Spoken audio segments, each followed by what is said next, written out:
Hey guys, tonight we slip beneath a thatched roof, into a world that smells like damp wool, wood smoke, and whatever the goat dragged in. You don't have a mattress, at least not by modern standards. What you sleep on is a sack of straw, flattened where your spine presses night after night, coarse and itchy through the linen shirt you haven't washed in a week. The smell of sweat clings to the fabric like guilt at Sunday Mass. Above you, the rafters are low, smudged black with soot, where smoke from the central fire pit coils lazily upwards, never quite escaping. Outside, it's barely dawn, and the light slipping through the wattle and daub walls is the color of watered milk. Chickens cluck somewhere beneath the floorboards. A dog coughs. Someone in the next hut sneezes like they mean it. You don't need a clock to tell the time. Your bones already know. They ache with the damp, creak with age you haven't earned. You're 22, but you move like your grandmother. Your feet touch the packed earth floor. It's cold, always cold, even in summer, even when the fire's been going all night. You wince a little. There's no chamber pot. You walk outside to relieve yourself in a patch of grass that's seen things no flower should. The air smells like wood smoke and manure and wet leaves. You breathe it in like you don't have a choice, because you don't. The village is still quiet, save for the rustle of wind against thatch and the occasional moan from someone's goat. You catch a glimpse of Agnes trudging to the well. She's already balancing 2 empty buckets on a yoke across her shoulders, and she doesn't wave. No one waves before breakfast. Not because you're rude, but because you're tired. You duck back inside. The baby is stirring. Not yours, your sister's, or maybe your niece's or your cousin's. Family trees tangle when 12 people share one smoky hut. You scoop the child up before it screams, bounce it gently while whispering a song passed down from women long dead. It doesn't help much, but it helps a little. There's no fire left in the hearth, just embers. You blow gently, coaxing the coals to life, adding a few kindling sticks. Your fingers are already blackened.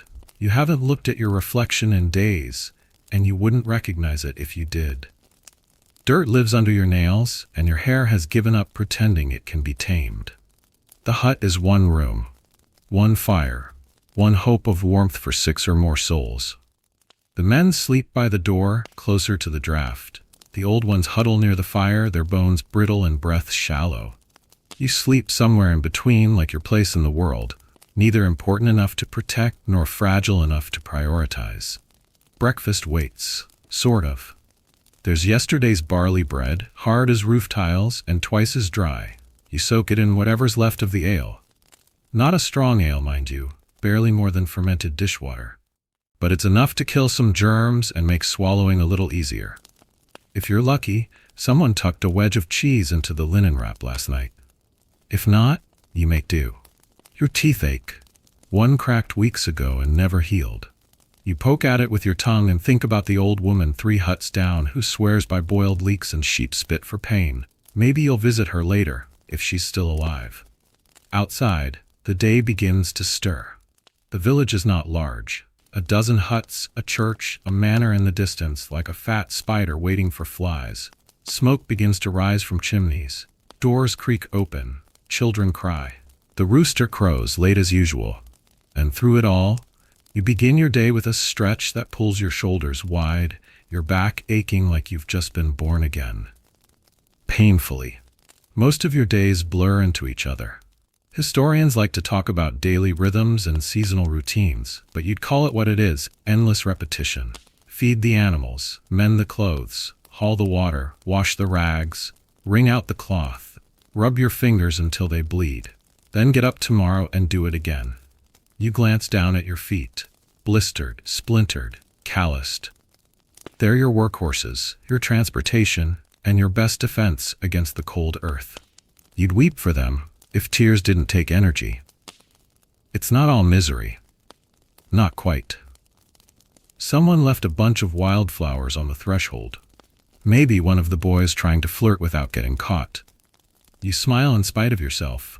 You tuck the flowers into the beams above the fire, where they'll dry out and become something pretty to look at while you scrub pots. But let's not romanticize it too much. You still have to muck out the pigsty this afternoon, and your only pair of shoes fell apart last week. They're being patched poorly by a neighbor who owed your father a favor and who still smells faintly of cabbage stew. You'll go barefoot until then, trying not to step in anything you'll regret. And just so you don't get too cozy, let's remember something else. You're likely to die before you're 40. Infection, childbirth, hunger, fire, take your pick. Even falling into a well is a serious threat. You probably won't survive this century, let alone your own story. So every moment you lie in that straw, every time your eyes close peacefully, it's a small rebellion. A tiny, fierce act of survival. So before you get comfortable, take a moment to like the video and subscribe, but only if you genuinely enjoy what I do here. And let me know in the comments, where are you watching from, and what time is it where you are? Now, dim the lights, maybe turn on a fan for that soft background hum, and let's ease into tonight's journey together. The baby settles again. You set her down gently. The fire crackles, your back throbs, and somewhere far off, a bell tolls once. A reminder from the church that life is passing you by, minute by minute, like the river you haven't had time to visit in years. You run your hands through your tangled hair and stand, ready for whatever fresh repetition today has in store. You've done it 1,000 times, you'll do it 1,000 more, until one day, you won't.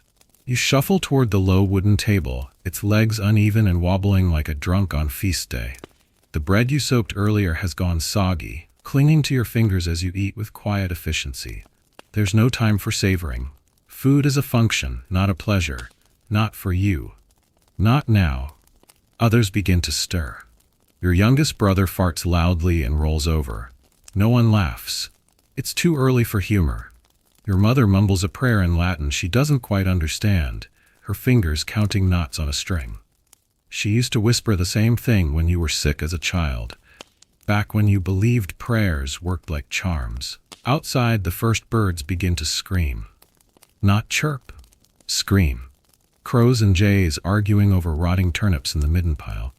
You've learned to ignore it, like you ignore the fleas, the back pain, and the man 2 huts over who sings to himself at night and throws rocks at the sky. Once your share of bread is gone, you wipe your fingers on your skirt and begin your next task. Dressing. That is, if you can call it that. There is no wardrobe. No options, just the same smock, the same coarse gown, the same apron with the same patch stitched last year from the same piece of your dead aunt's curtain. You pull it all on in layers, rough, heavy, stiff with old sweat and smoke. Underneath, a linen camise that's supposed to act as a buffer, though it does a poor job of protecting your skin from the wool's constant bite. You scratch absent-mindedly as you dress, wondering if it's another flea or just your imagination. Either way, there's no point in doing anything about it. You gave up that battle long ago. Then come the shoes, if they can still be called that. Mismatched leather scraps tied with strips of dried gut. The right one pinches, the left is too loose. They're both wet. Always wet. You stomp them into place with a sigh that sounds older than your years. No mirror, of course. But you smooth your hair with damp fingers anyway. 2 braids pulled back and tied with a frayed ribbon someone gifted you 3 Christmases ago. It was red once. It isn't anymore. You step out into the morning and immediately sink half an inch into the mud. It's spring, which means the thaw has turned the ground to soup, thick with dung, chicken droppings, spilled ale, and hope. The sun hasn't fully risen, but a faint golden light is beginning to leak across the fields. Your first task: gather water. Always water. The well is nearly a quarter mile from your door, down a rut path lined with cottages that lean inward as if gossiping. You balance the empty bucket on your hip, the handle biting into your palm. One trip is never enough. You'll be back again after sunrise and probably again by midday. As you walk, you pass familiar faces, some cheerful, most resigned. Old Elric coughs into a rag spotted with blood. He's been doing that since Christmas. The baker's wife Mab gives you a brief nod, her apron already flour-dusted. Her 6th child is tied to her back like a sack of onions. You envy and pity her at the same time. At the well, there's already a line. Of course there is. You set your bucket down and wait, shifting your weight from foot to foot, trying not to think about how much your hips already ache. In front of you, two girls whisper behind their hands. You know they're talking about Alice, poor girl, bled for 7 days and still hasn't stopped. The village healer says it's God's punishment. The miller says it's witchcraft. Historians still argue whether excessive menstruation was seen as a curse, a blessing, or simply another excuse to be afraid of women. When it's your turn, you lean the wooden bucket over the edge of the stone well and lower the rope, slow and careful. You listen to the bucket scrape the sides, then the hollow splash. You draw it up hand over hand, arms burning from the effort. The water's heavy. It always is. And you wonder, not for the first time, what life would be like if the well were just a bit closer, or if someone else fetched it for once. You trudge home with the bucket banging against your leg, sloshing with every uneven step. A dog trails you, tail hopeful. You ignore it. The last time you gave it scraps, it bit your thumb and stole your bread. Back in the hut, the fire has taken hold. The children are awake now, loud and fussy. Your mother is already mending a sock with her eyes half shut, lips moving silently in rhythm with her stitching. Your brother is feeding slop to the pigs, who squeal like they're being murdered. Just another morning. You add water to the pot over the fire. Today's meal, if you can call it that, will be pottage. Again, a mush of barley, cabbage, and whatever root vegetables haven't turned. There's talk of adding dried peas. You'd sell your soul for a handful of salt pork. The pottage simmers while you turn to another task, sweeping the floor, which is, of course, made of dirt. You sweep the dirt off the dirt. It's a tradition more than a necessity. You've always done it. So did your mother. So will your daughter, if you live long enough to see her grown. As you sweep, you catch sight of something unusual, a tiny green sprout pushing up between the floorboards. You stare at it for a moment. Life insists even here. Even now. Outside again. More errands. The sun has cleared the hills and spills down over the thatched roofs like gold paint. Doesn't make it any warmer, though. Your breath still puffs white as you pass by the communal bake oven, where two women are already arguing about whose turn it is to stoke the coals. You nod politely, but don't stop. There's wool to spin, linens to scrub, animals to tend. You pass the manor steward on your way. He doesn't greet you. He never does. He looks at you like you're something beneath his boots. And maybe you are. At least, for now. You make a mental note to check on the herbs you left drying near the hearth. Wild rosemary, some yarrow, and nettle for tea. It's not much, but it's something. Your grandmother used to say that a woman with a cupboard of herbs is richer than a man with gold. She also said that goats are smarter than most husbands, so take it with a pinch of salt. As noon approaches, the sounds of the village swell, metal clanging from the smithy, children yelling, chickens objecting to everything. You wipe sweat from your brow with the edge of your sleeve and keep moving. There is no pause. No clean break between morning and afternoon. Only a long, blurry continuation of motion. You bend, you lift, you scrub, you stir. The motions are rote, your body like a tool used so often it forgets it's alive. And yet there are moments, small ones. A robin lands on the window ledge, a neighbor girl waves. The wind shifts, and for a moment you catch the scent of the forest beyond the fields. Moss, pine, freedom. But the pig squeals again, and your moment is over. You return inside just as the pottage thickens. You stir it with a wooden spoon that's older than you are, worn smooth by generations of hungry hands. You portion it out, scoop by scoop, knowing it won't be enough, but pretending it is. You eat standing. There's no room to sit. And as you wipe the spoon clean and rinse it with a ladle of water, you whisper to no one in particular. We made it through another morning. And tomorrow, God's willing, you'll do it again. You lean the spoon against the bowl and glance down at your clothes again. The hem of your gown is soaked in mud, heavy as rope, and clings to your legs with every step. There's no changing into something clean. This is the clean. You scrubbed it in the river last week, beat it against the rocks like your mother showed you, and hung it in the wind like a prayer. That was the last time it saw freshness. Since then, it's weathered smoke, stew spills, and a toddler's sticky hands. It's a record of your week, written not in ink but in stains. The linen camise beneath it, meant to protect your skin, feels like sandpaper now. It's rough, itchy, always damp beneath the arms, and stiff where the sweat dried days ago. You think, not for the first time, that a rich woman would own 3 of these. Maybe 4. She'd rotate them, air them in lavender, complain when they fray. You laugh, a dry little sound in your throat. The only lavender you've smelled lately is when the priest sprinkles it at funerals. And then there's the wool. Always the wool. Coarse, dark, and unyielding. You think of the sheep it came from and wonder if it ever regretted growing such stubborn fleece. Probably not. Sheep don't have to wear it. Your hands reach up to adjust your kerchief. It's meant to keep your hair in place, protect it from lice and soot, but today it's more of a suggestion than a success. A few strands escape, stick to your forehead with sweat. You brush them away and glance down at your shoes. They're still wet, still pinching, still yours.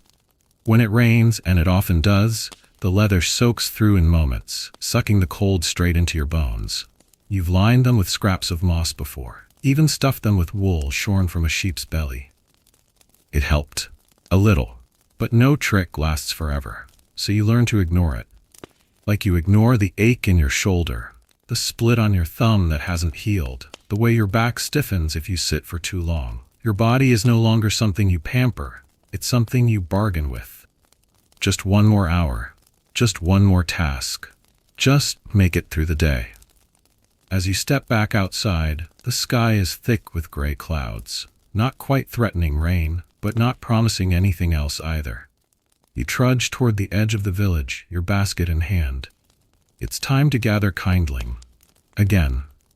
You head for the small patch of woods just beyond the last row of huts, where the trees are thin and the undergrowth has been picked over for decades. There's little left. Twigs, mostly. The occasional branch if you're lucky. You pick your way over roots and rocks, eyes scanning the ground like a scavenger, which, if we're being honest, you are. You pause beside a rotting stump.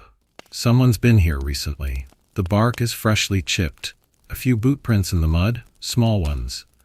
Mab's eldest boy, maybe. He's always beating you to the best firewood. You curse him under your breath, not unkindly, just as a reflex. A breeze moves through the trees, carrying with it the scent of damp earth and distant smoke. You inhale deeply. For a moment, you're not just a peasant woman. You're a creature of the forest. Free. Ancient, unseen. And then your knee gives a little twinge and reality comes flooding back. You collect what you can, an armload of brittle sticks and a few pine cones, and tie them with a length of twine you keep looped on your belt. It's scratchy and stiff from last week's rain, but it holds. As you turn to go, you spot a patch of wild garlic peeking through the leaves.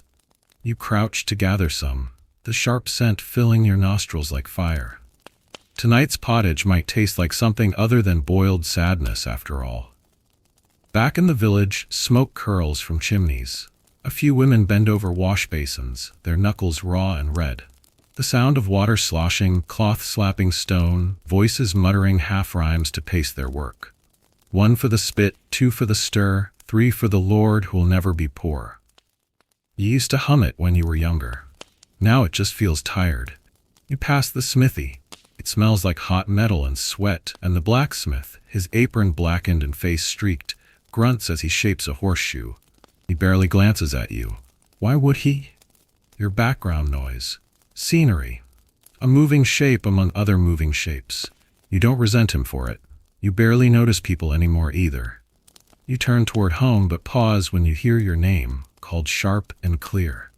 It's your neighbor, old Marta, standing at her door with a bundle of cloth in her arms. "Can you stitch this for me?" she asks, not unkindly, but with the firm tone of someone who expects the answer will be yes. Of course it is. You take the bundle, feel the weight of the wool in your hands. A tear in the sleeve, roughly cut. You can mend it. You always do. Your fingers are calloused from needles, your eyes trained to spot frays from 10 paces. You tuck it into your basket without complaint. It's one more task on the list. By the time you return to your hut, your arms ache. The kindling digs into your side. Your hands are scratched, and a spider has made itself at home in your braid. You flick it away with minimal horror, just another companion on your journey. Inside, the hearth fire has dwindled. You kneel and add your gathered twigs, coaxing the flames back to life.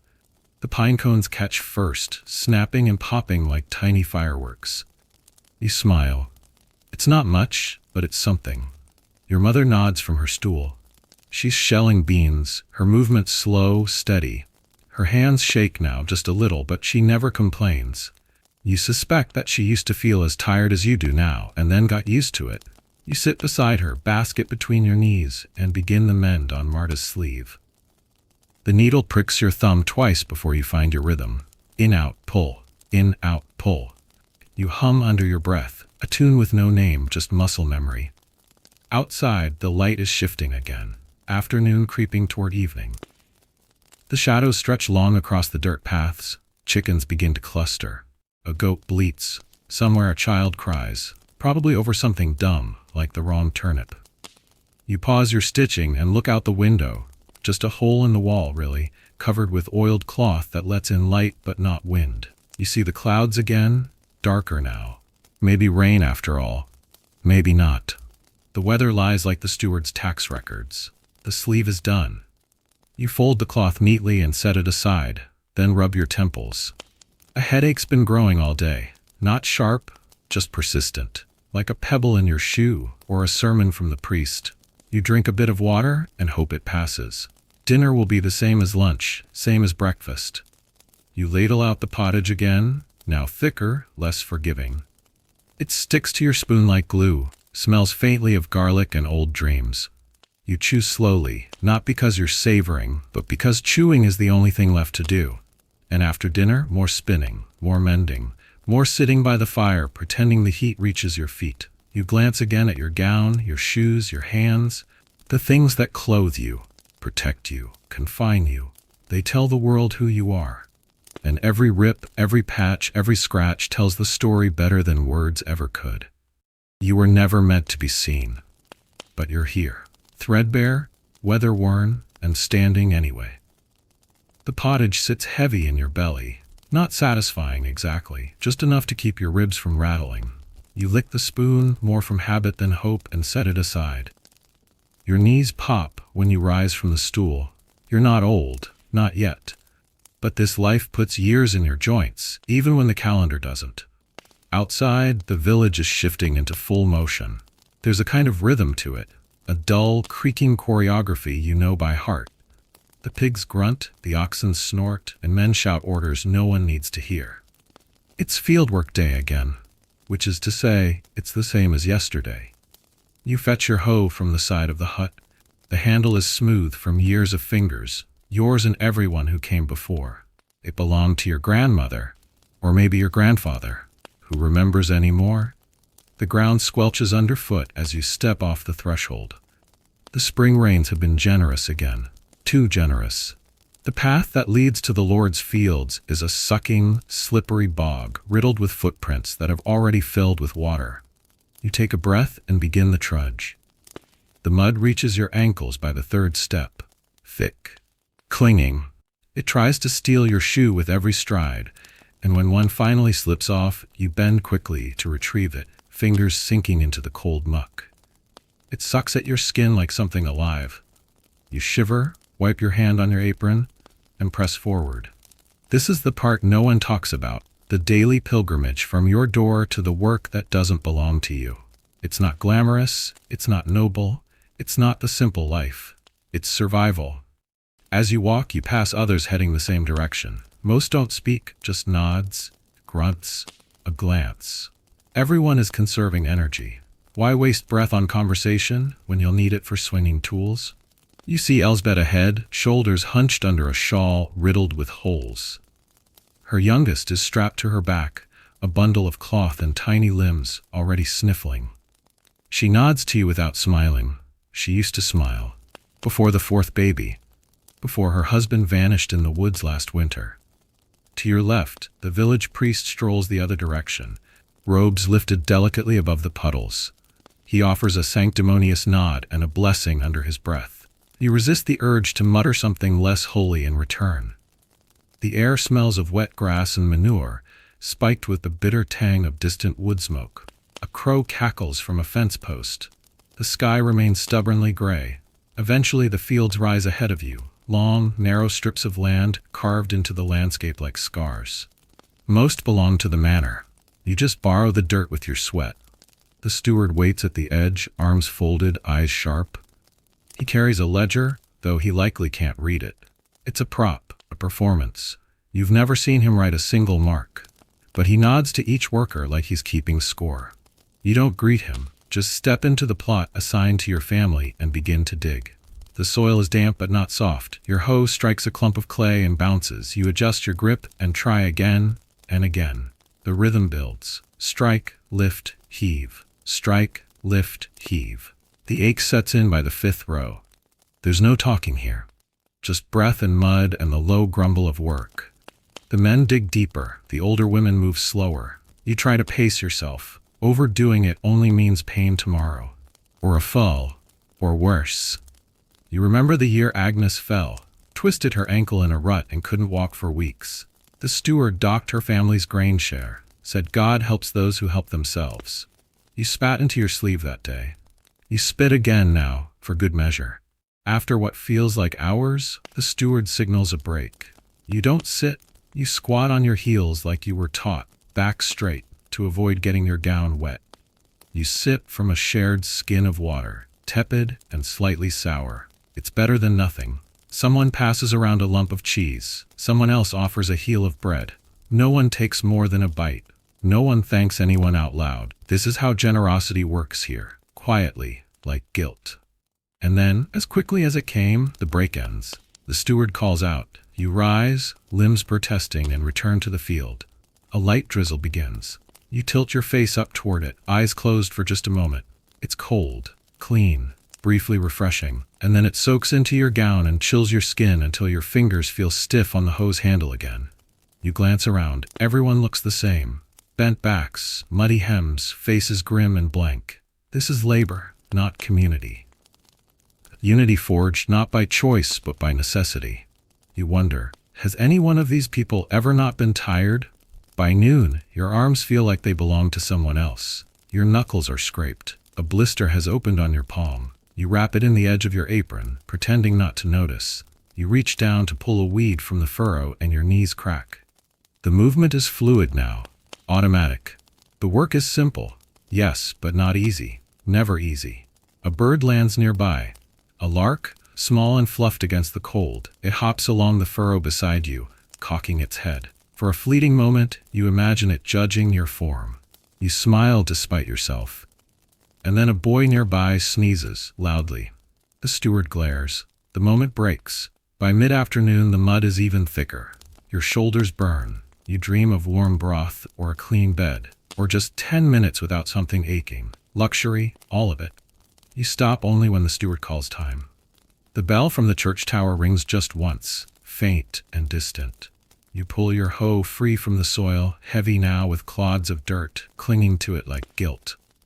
You wipe it on your skirt and hoist it over your shoulder. Your arms tremble. The trek home begins, slower now, every step a negotiation. You pass the others in silence. Everyone carries something, tools, baskets, burdens. Your feet slosh through the same muck, heavier now than it was this morning, and yet somehow colder. You pass a puddle deep enough to see your reflection. You pause for just a moment. The face that stares back is not beautiful, not fresh, but it's strong, stern, not because it was born that way, but because it had to be. Your village waits at the end of the path. The huts sag slightly more than they did yesterday. Or maybe it's your eyes. You wipe your brow with the back of your hand. Mud smears across your cheek. You don't bother to clean it. When you reach your threshold, your legs buckle slightly. You catch yourself. You always do. Inside, the fire still burns, weakly. The smell of boiled greens floats in the air. A child cries. Someone laughs. You hear your name. You step inside. Tomorrow you'll do it again, and the day after that, and the day after that. But for now, you sit. You breathe. You are not defeated. You are just tired. You sit just long enough to remember how hard it is to stand again. but your hands can't rest. Not now. The daylight hasn't run out yet, and there are spindles waiting, a pot that needs tending, cloth to inspect, thread to wind. So much of your work doesn't even look like work. If a man saw you at it, he might think you're just sitting still, just keeping yourself busy. That's how you know you're doing it right, if no one notices how tired you are. Your spindle lies where you left it, beside the hearth, tucked near a bundle of flax that's more knot than fiber. You pick it up, the wood warm from the fire's lazy heat. It's smoothed with use, polished by years of fingers just like yours. You thread it through muscle memory, twist, pinch, spin. Again, again. You don't remember learning this. You remember watching your mother do it, her hands always moving even as she spoke. You remember your grandmother muttering about warp and weft with her last breath. This kind of labor doesn't ask permission, it just gets passed down, like cheekbones and old resentments. The fibers twist unevenly today. Your hands are sore from the field, the thread snags. You mutter under your breath and try again. Spinning is the kind of task that shrinks time. It pulls hours through your fingers and makes them disappear into a ball of thread. There's no applause at the end, no gold coin, just a pile of yarn that someone else might turn into cloth, if they have better luck with the loom than you did. Historians often write about women maintaining the household economy. What they mean is, you spin, you weave, you mend. You preserve food, dry herbs, sew seams, patch shoes, sharpen knives, tan hides, mix poultices, boil wort, and all the while, you keep the babies from rolling into the fire. Your next task is the brewing. There's ale to be finished, thick, cloudy, and sour enough to chase the worms out of your guts. You rise and grab the pot from the hearth corner. Inside is the mash from yesterday, still warm and vaguely foamy. You wrinkle your nose. The smell is half bread, half bog. You stir it with the wooden paddle, the same one used to stir soup, wash clothes, and, if you're being honest, once helped discipline your cousin when he set the chicken coop on fire. The brewing process isn't complicated, but it is tedious. First, you boil water. Then you steep the grain, barley if you're lucky, whatever's left if you're not. Add herbs or bittering agents. Strain it through straw or cloth. Cool it, let it sit, hope it doesn't rot. You scoop out the wort, ladle by ladle, into a smaller pot. Each movement jolts your arm. It's already sore from the field, but there's no one else to do it. Your sister is helping the midwife today. Your aunt has been ill since Candlemas, and the boys don't touch ale unless it's going into their mouths. As the mixture steams, you add a pinch of dried yarrow, sharp and grassy, and mutter a quick prayer.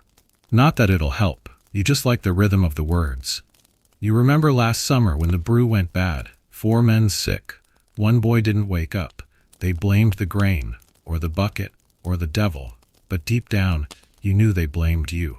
It was your batch, your hands. You rub your palm, the blister from the hoe now split and raw. You'll wrap it later. For now, you press on. The ale will ferment overnight. It won't taste good, but it will be safe. Safer than the river, anyway. You think about the girl from 3 villages over who drank from a stream and swelled like a frog. Dyed purple. No one says her name anymore. The fire cracks. You shift your seat and return to spinning while the brew cools. The flax slips between your fingers. Stubborn, you pluck out a knot and sigh. The cuts on your hands reopen. A tiny drop of blood beads on your thumb. You suck it away without thinking. Iron. Salt. Familiar. You glance at your younger cousin across the room. She's working on a patch of embroidery. A tiny dog, or perhaps a demon, you can't quite tell. She hums softly. Her hands are clean. Soft. She's barely 12.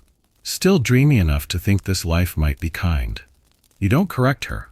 There's no reason to rush disappointment. You once had a dream, too, that you'd weave something beautiful enough to catch a merchant's eye, that your cloth might make it all the way to London, that someone important would ask your name. Now you dream of sleep. A whole night without interruption. No cold drafts, no wailing children, no nightmares about fire or famine. The thread breaks again. You mutter something your mother wouldn't approve of and start over. Outside, the sun tilts low. Evening will come soon. You still need to check the dried herbs. You cross the hut and lift the linen wrap hanging above the hearth. Rosemary, thyme, and burdock. The rosemary is crisp, the thyme brittle. You crumble a little between your fingers and sniff. Sharp, slightly dusty. You'll use the burdock for poultices, good for swelling and boils. Maybe for whatever's making your aunt cough, though she insists it's just the wind. You don't argue. There's no time to be sick anyway.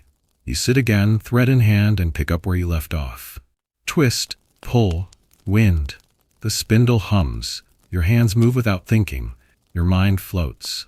Sometimes you imagine what it would be like to stop. Just stop spinning, stop brewing, stop cleaning. What would happen? Would the world fall apart? Would anyone even notice? You shake the thought away. Of course they'd notice. The hearth would go cold, the pottage would sour, the babies would cry, and the steward would come knocking. You wrap the finished yarn into a ball, then another, placing them gently in the basket beside you. Your thumb throbs and you look down. The cut has bled again, a thin line across your skin. You smear it against your skirt and sigh.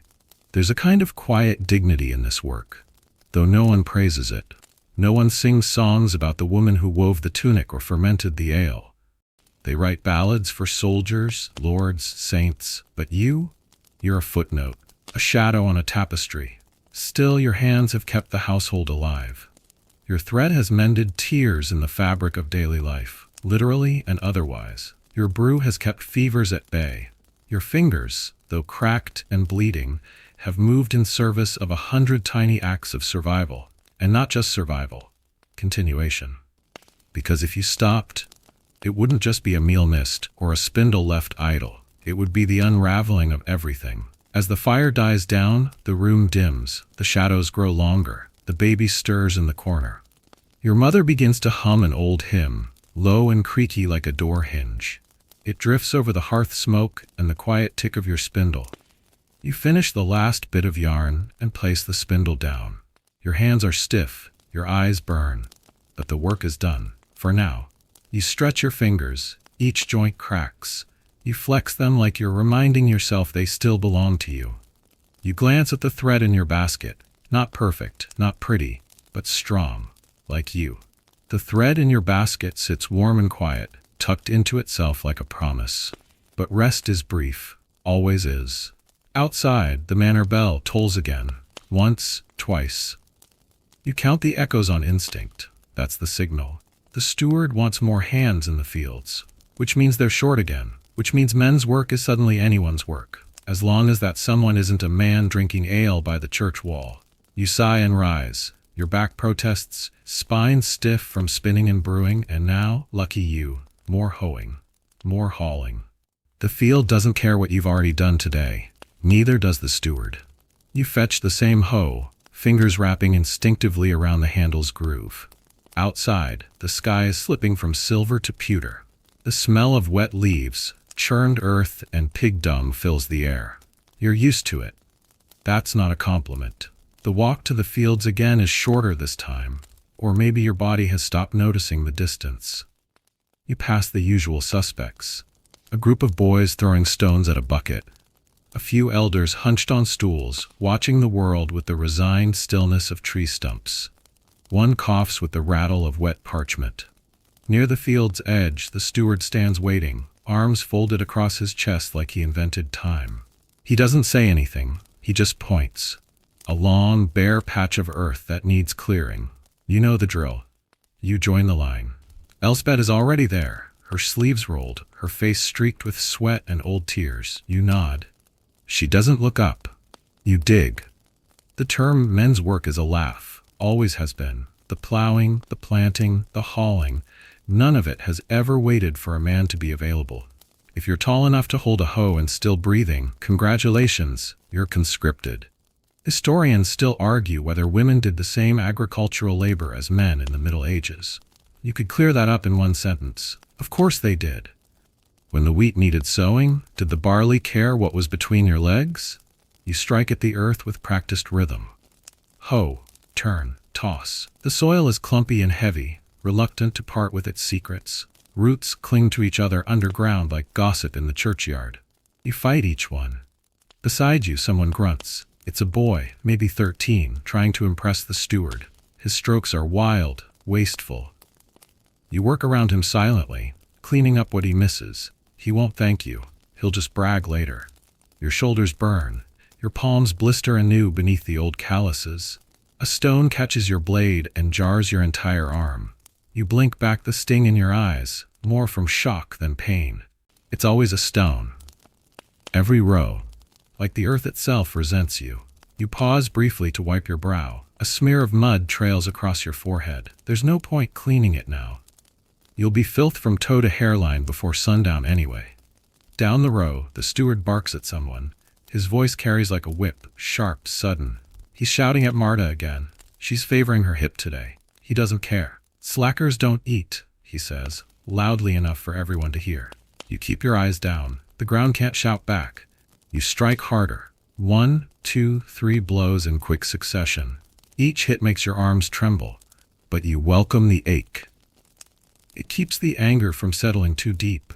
You think about the manor, sitting fat and silent on its little rise. Stone walls, glass windows, a pigsty for people from your perspective. You've never been inside. You don't expect to, but you imagine it smells of lavender and roast meat, not sweat and wet wool. You imagine the ladies there don't scrub their own linen or drag water uphill until their spines curve. You wonder if they think about you at all. Probably not. You straighten for a moment, rub your lower back, and look at the field. It stretches long and brown, lined with boot prints and furrowed rows. This is the manor's bread, your hunger sewn into someone else's belly. The boy beside you drops his hoe. It lands with a thud in the mud. He curses and shakes his hand. He's got a blister. His first, maybe. He's wincing like it's mortal. You hand him your rag. He stares at you, confused. You nod once. Wrap it. Keep going. He does. No thanks. Just obedience. That's good enough. The work continues. You fall into a rhythm, not comfortable, but familiar. You breathe with the swing. Let your mind drift. You think about your aunt's old stories, the ones about giants beneath the soil. She used to say they sleep there, curled in the roots, waiting to wake. Maybe that's why it's always so hard to dig. You'd like to believe in something like that the struggle has meaning, that the dirt resists you because it's sacred. But the truth is simpler. The earth is hard because no one ever stops taking from it. Just like they never stop taking from you. The sun begins to dip, staining the sky with a faint, muted orange. Your arms have gone numb, not from lack of feeling, but from too much. Your fingers tingle. Your blouse clings to your ribs. Your skirt is soaked through with sweat and soil and some liquid you don't care to identify. The steward finally signals the end. One word, enough. You step back, shoulder throbbing. Your spine pulses like a drumbeat. There's no applause, no acknowledgement. You might as well be invisible. The boy hands back your rag. Still no thanks. But his hands are wrapped now. Maybe that's thanks enough. You sling the hoe over your shoulder and begin the walk back. It's quieter now. The boys have vanished. The elders have drifted into shadow. The goats bleat in chorus as if offering a benediction to the bruised. As you pass the church, the priest eyes you from the threshold. He nods again, less smug now. You nod back. It's too late in the day for bitterness. When you reach your hut, the fire is still going. Barely. The room smells like boiled cabbage and damp shoes. You step inside and collapse onto the stool near the door. The hoe slides from your grip and hits the floor with a soft thud. No one says anything. You don't need them to. Everyone knows what kind of day it's been. You can see it in their hands. Their eyes. Their silence. You pull off your shoes one at a time. Mud and blood and bits of hay cling to your feet. You stretch your toes and wince. One nail is split. You'll deal with it tomorrow. You roll up your sleeves and wash your hands in the bucket by the hearth. The water is gray after the second dip. You don't bother with a third. You ladle out what's left of the stew. Thin, with too much water and too little flavor. You don't care. Your stomach is a hollow drum, and it accepts the offering without complaint. Someone hands you a crust of bread. You chew slowly. The silence around the fire is soft, not sad. The kind that comes when everyone has done more than they were asked and lived to tell the tale. You glance down at your arms. The muscles twitch. The blisters have hardened into scabs. You flex your fingers. Still working. Tomorrow, the fields will call again, and you'll answer. Because that's what you do. The morning begins differently. Still cold, still damp, but quiet in a peculiar way. No hoe in your hand, no steward calling names, no slop for pigs or blisters waiting in the furrows. Just silence, soft and sticky, like honey left too long in the sun. It's a rest day. Not because anyone's tired, though everyone is. Not because the work is done, it never is. But because the church bell told you so. A saint's feast, or a holy relic's anniversary, or maybe just a day deemed sacred by men in robes who've never once dug a ditch. You don't complain, you savor the moment. You rise slowly, letting your joints ease into motion. The others in the hut stir with the same sluggish rhythm, caught between disbelief and habit. No one says it aloud, but you can see it in their faces. Maybe today won't hurt quite as much. Your gown, of course, is still the same, but today you add your good apron, the one with the less noticeable stains, and a headscarf only slightly scorched from last summer's fire. You smooth the wrinkles that never leave and check the hem for clinging straw. The air outside is sharper than usual. Clean. The kind of clean that only happens when the wind blows all night and no one's boiled cabbage yet. You inhale it deeply, letting it wake your ribs. The village looks strange on days like this, like someone pressed pause. No shouting. No oxen trudging. No boys flinging rocks. Just the quiet shuffle of feet heading toward the chapel at the far end of the green. You follow. The chapel is small. Stone walls, arched windows, a crooked bell tower that lists slightly left like it's tired of holding itself up. The door creaks as you step inside, and immediately you're hit by that particular church scent. Beeswax, mold, and a faint trace of something sweet. Incense, maybe, or just the smell of hope clinging to old stone. You dip your fingers in the water basin. Cold. You make the sign of the cross. In this space, you are not a peasant woman. Not a spinner or brewer or scythe swinger. You're just a soul, supposedly equal in God's eyes. Supposedly. You slide into your usual place near the back. Not the last bench, that's for the truly poor, but not the front either. That's where the steward's wife sits, flanked by her daughters with identical braids and smug expressions. You don't envy them, not exactly, but you watch them the way one watches crows circling a field, sharp-eyed and vaguely threatening. The priest steps onto the raised platform and begins the litany. Latin, mostly. Words you don't understand but know by rhythm. You murmur along, your voice joining the low drone of others like wind through reeds. He speaks of suffering, of sacrifice, of women who washed the feet of saints, who bore burdens without complaint, who were rewarded after death with stars in their crowns. You wonder, idly, what kind of crown a woman gets for surviving 5 childbirths and still remembering how to laugh. You glance sideways. Agnes is here, face pale, lips pressed thin, her arms in a sling again. Fell, she said last week. Everyone nodded. No one believed her. She doesn't sing. Just stares at the altar with a look like stone. The homily ends. The priest blesses the bread. It's dry today, more stale than sacred, but you take it with reverence. A ritual, a moment, something you can hold in your mouth that isn't mud or bitterness. After the final hymn, the congregation spills out onto the grass. The sky has cleared, soft blue streaked with white. The sun feels like a gift. You tilt your face toward it briefly, stealing warmth like a secret. Then the real service begins.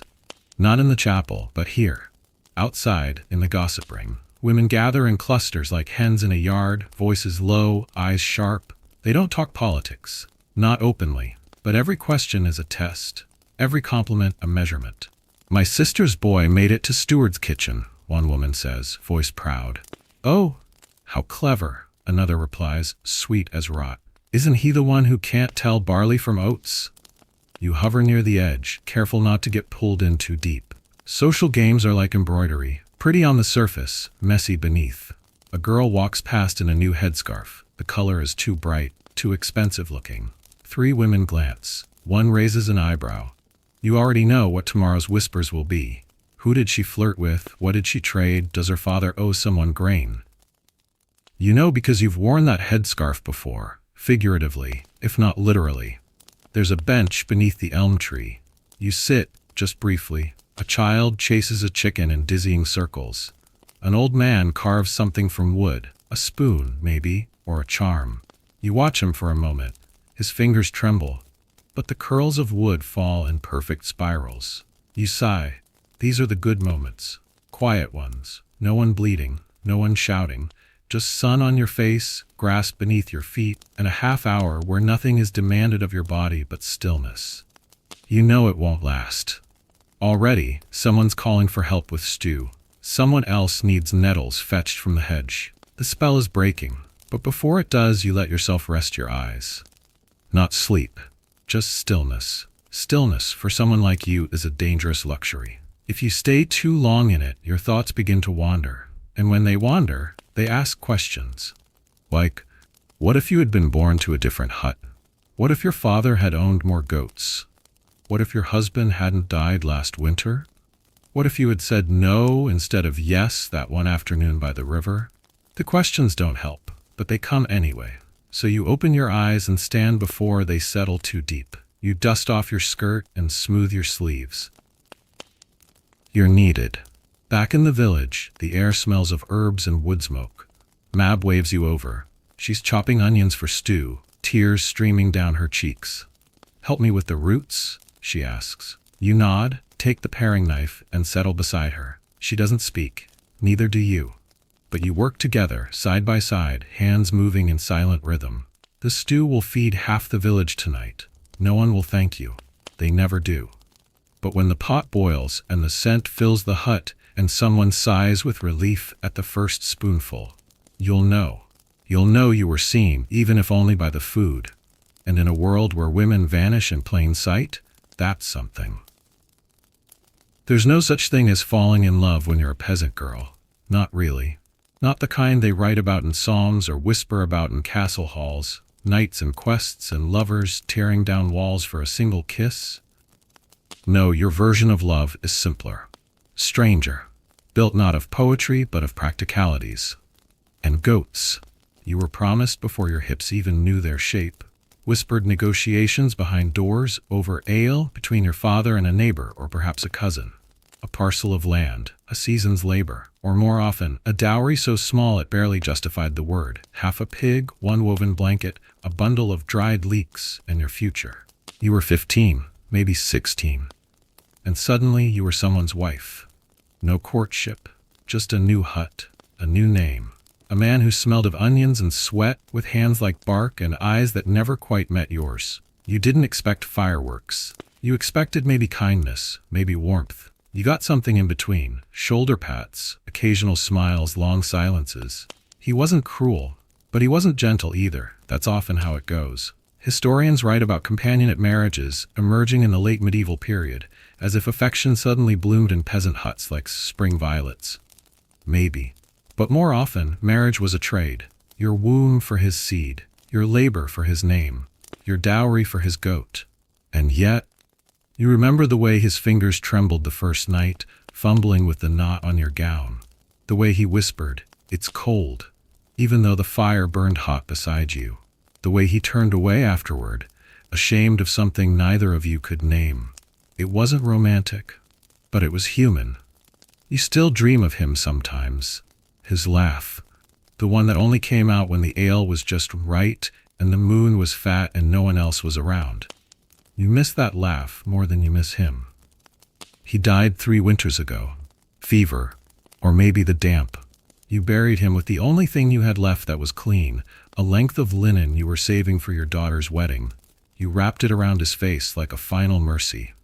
You never cried, not because you weren't sad, but because crying doesn't boil water or chop firewood or fetch the priest in time. You just kept going, one foot in front of the other. One stitch, one chore, one season. Your daughter asks sometimes about love. Not directly, she's not that bold, but in sideways ways. Does it hurt? Is it true that men die for it? Can you be cursed by it? You always tell her the same thing.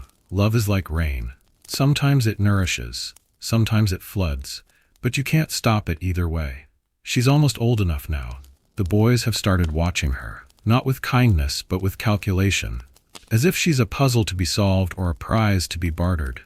You see it in their eyes. That same math her father once did. How many sheep would she be worth? You try to protect her. But protection, like warmth, is a luxury. You can offer advice, you can offer stories, but you can't stop the wheel from turning. She'll be promised soon. You can feel it. A neighbor's son, maybe. Or the cooper's boy. Not bad choices, but not choices at all. Just the next name in the ledger. You sometimes wonder what would have happened if you had chosen. If you had run with that shepherd boy who gave you a carved cone one May Day. If you had said no loudly when they asked you to marry a man who didn't know your favorite color. If you had picked silence over security, but you didn't, because you knew better. Because love doesn't feed pigs or mend roofs or protect children from the cold. Still, sometimes when the fire crackles just right, and your daughter laughs in a way that echoes your younger self, you let yourself pretend. Pretend that there was a moment, a real one, when someone looked at you and didn't think of your dowry, or your childbearing hips, or your ability to pluck a chicken in under 5 minutes. Just you. You know better than to believe it, but it helps, sometimes. The dowry is always the unspoken weight behind everything. It's not just a payment, it's a declaration. A girl with no dowry is a burden, a question no one wants to answer, a spinning wheel with no thread. You remember the shame in your father's eyes when he told you what he could offer. It's not much, he said, voice cracking, but he agreed. He said he'll take you. He'll take you, as if you were a sack of grain, as if you were something to be carried, not cherished. You never blamed your father. He did what he could. You tell your daughter, never measure your worth by what's wrapped in cloth or tied with twine. You are not your dowry. You are not your linens. You are not the goat someone gave for your name. She nods, but you can see the doubt still curled beneath her ribs. How could she believe anything else?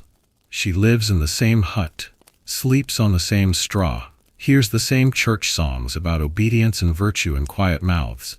Still, you try. You show her how to spin, how to cook roots without bitterness, how to bandage a burn with honey and prayer, how to laugh when your feet hurt, how to be kind without being small.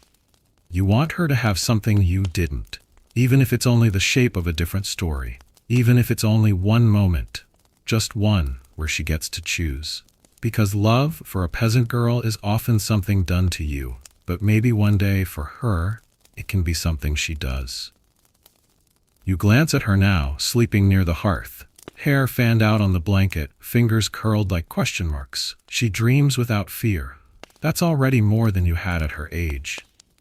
You brush a strand of hair from her cheek and whisper a blessing. Not the kind from the church, your own kind. The kind that smells like wood smoke and nettle tea and hands that have bled too many times to be soft. You close your eyes just for a moment. And remember, the comb, the boy, the breath you once held when someone said your name like it mattered. You let it pass through you like a ghost. And then, like always, you get up. There's bread to bake. And a wedding to prepare for.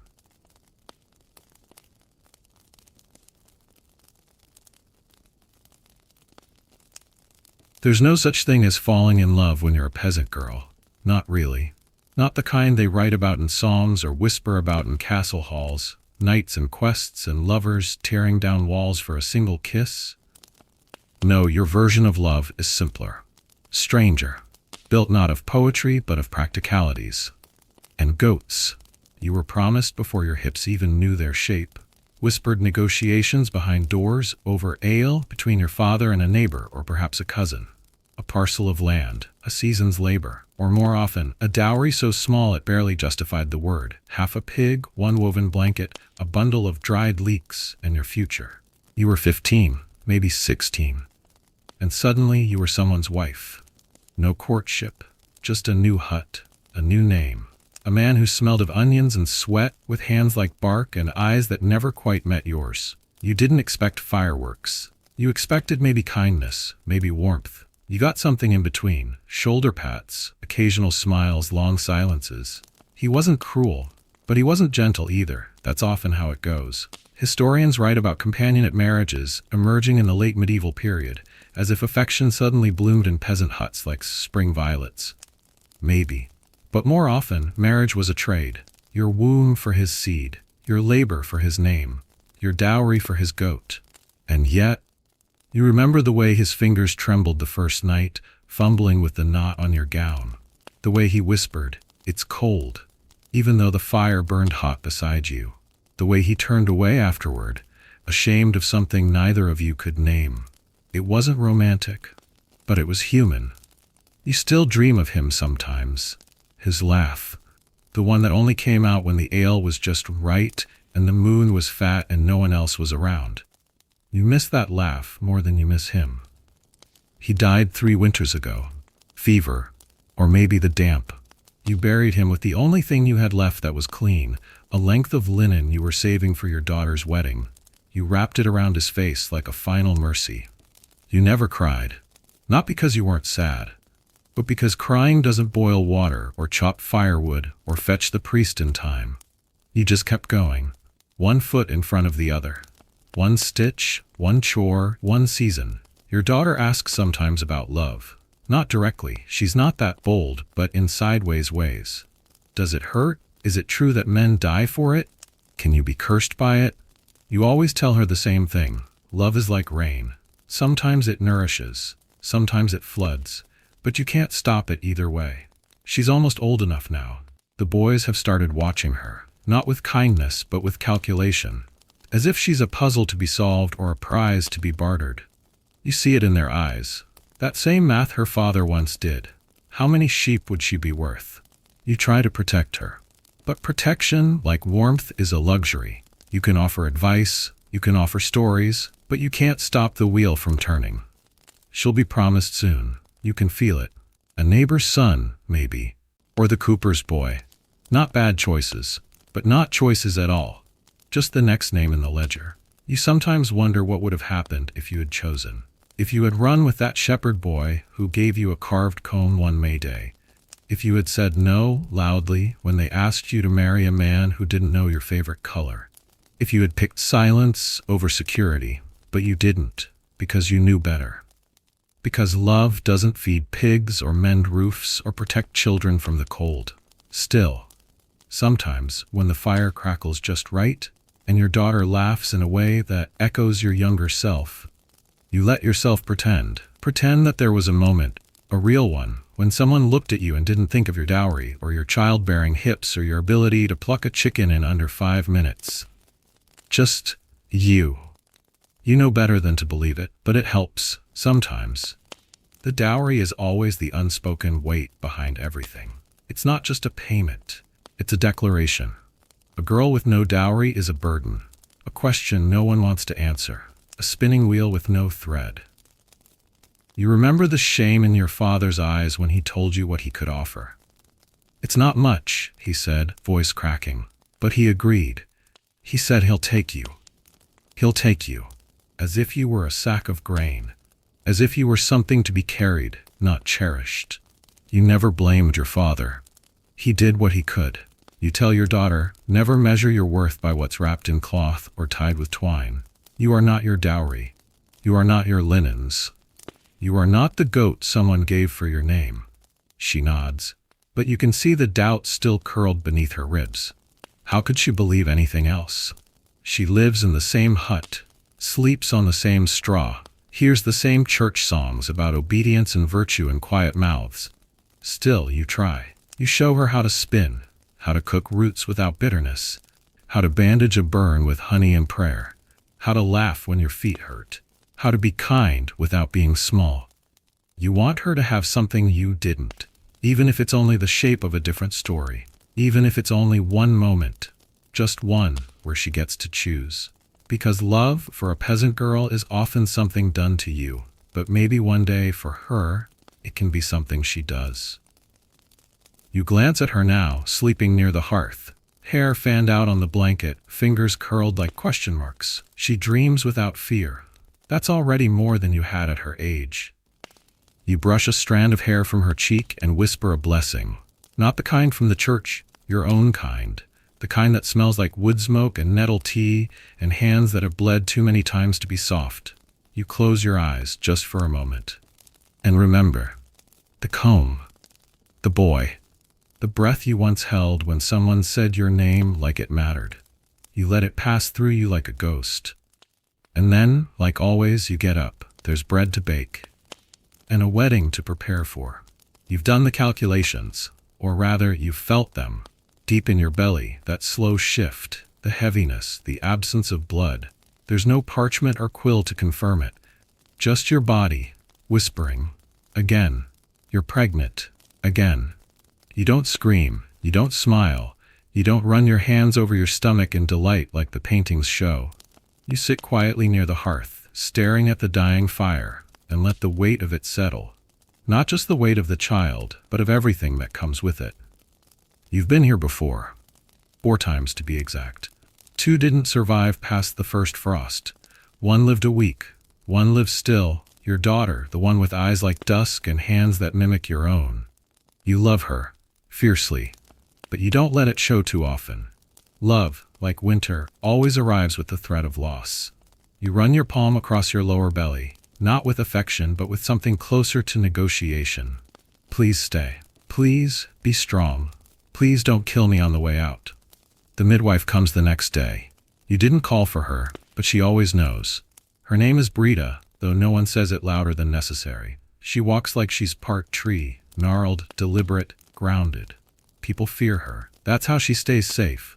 She takes your wrist, checks your tongue, presses your belly with hands as cool as river stones. You're with child, she says, as if it's news. You nod. How many months? Maybe 2. Maybe 3. She frowns. You'll know when the sickness hits. It already has. You didn't eat yesterday. Couldn't hold anything down. Even the smell of onions makes your stomach lurch. You tell her this. She nods. Boil fennel with mint. Sip slowly. Only in the morning. You nod again. She reaches into her satchel and pulls out a bundle wrapped in faded cloth. Dried leaves, seeds, a sprig of wormwood. Keep these by the fire, for the ache in your back. You don't ask what happens if the bleeding starts. You both know. There are herbs for that too, but they're whispered about only in corners. Midwives won't admit to them. Not publicly. Not since the bishop declared them unnatural. Not since that woman 3 villages over disappeared after her 6th stillbirth and someone found scorched herbs in her ashes. You thank Brita. She nods once and vanishes like fog. You sit by the fire and unwrap the bundle. The smell is sharp and earthy, comforting in its roughness. You hang it near the hearth, out of reach of the child, and brew a bit of tea with trembling hands. Pregnancy is a gamble. Every time. Doesn't matter how many you've had. Every one is a roll of loaded dice. Some women carry smooth and easy, only to die screaming in a hut that smells of sweat and blood and straw. Others bleed early, quietly, with only the neighbor woman to hold their hand. And some survive it all. Stronger, louder, cracked but not broken. You wonder which one you'll be this time. Your mother had 11, only 6 lived. She never cried in front of you, not once. But you remember her rocking at night, long after the fire had gone out, whispering names you weren't allowed to say aloud. You swore you wouldn't be like her. But here you are. You feel the child before you see it. Tiny flutters, like fish beneath the skin. You pause your spinning, set the spindle aside and press your hand to your stomach. There it is, alive. Still. For now. You speak to it sometimes, softly. Never when others are near. You tell it about the garden, the way the mint grows sideways, the way the cat always sleeps under the bench.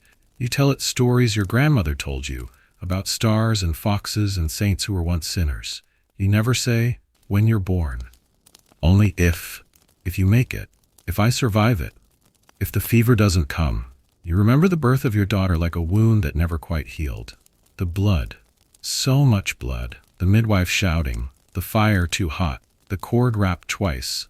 The moment when you thought you were dying and oddly felt nothing but relief. But then her cry.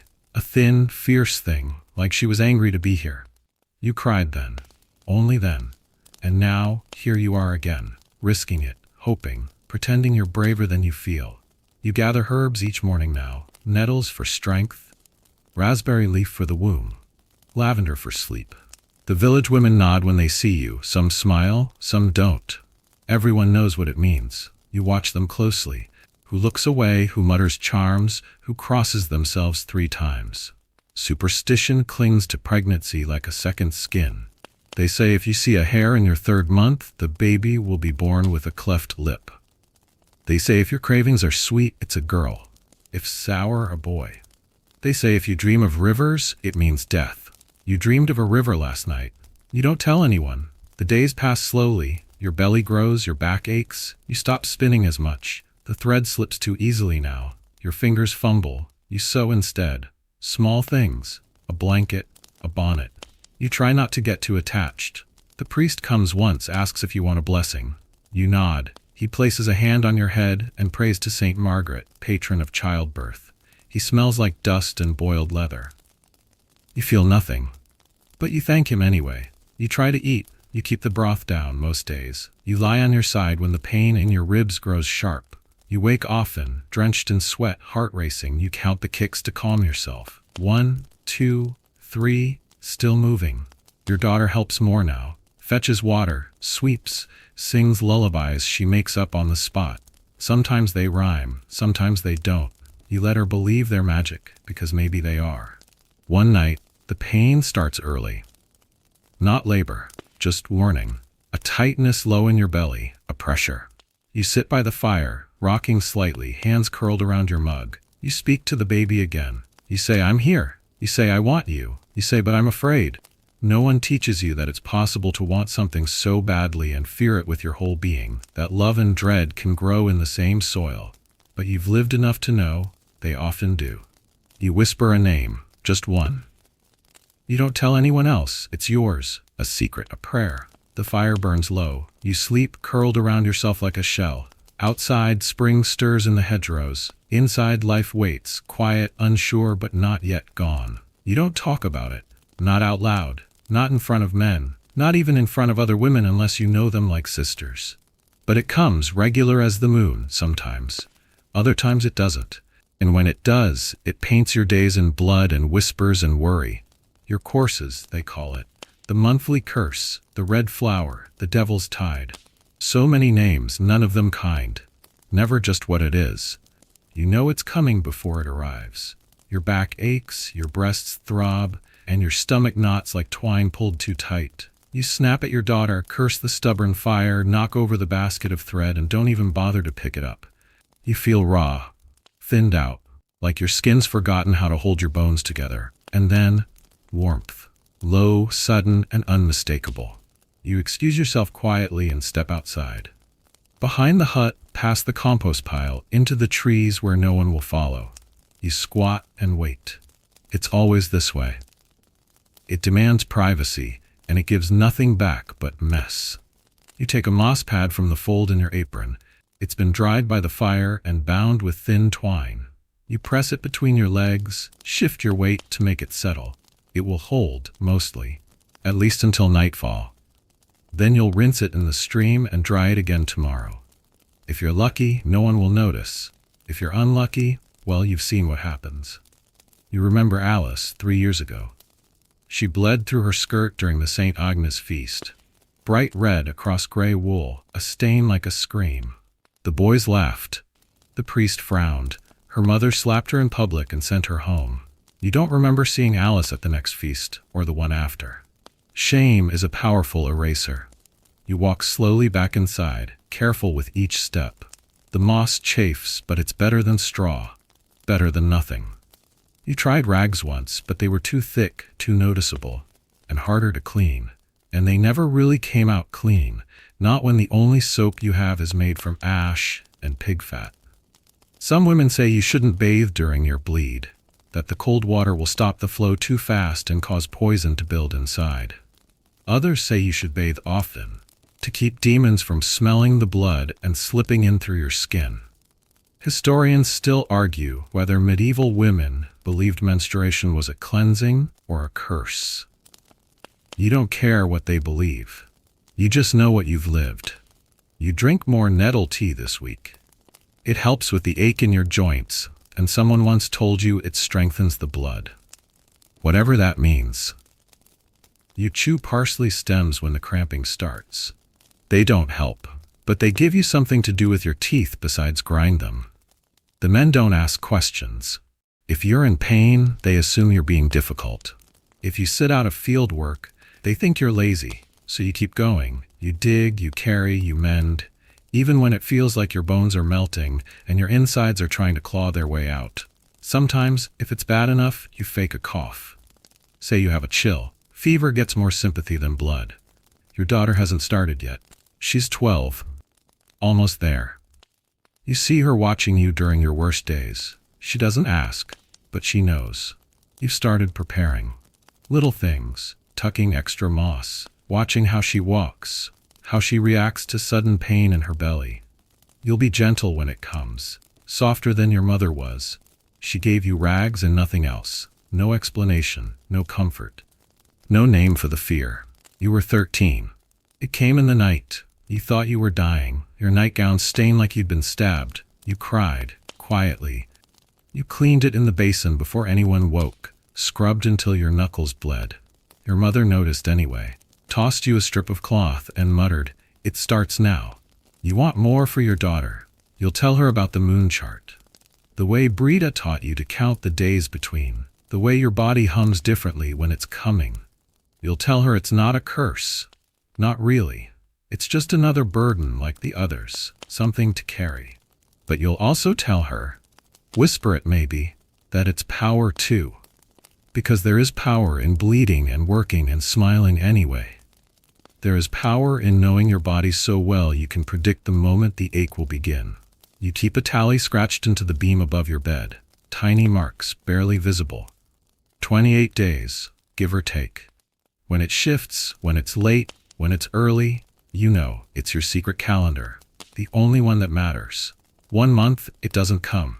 Your body goes still, your breath grows shallow, you wait, and then it arrives, late and angry. You cry when you see it. Relief like rain after a long, silent drought.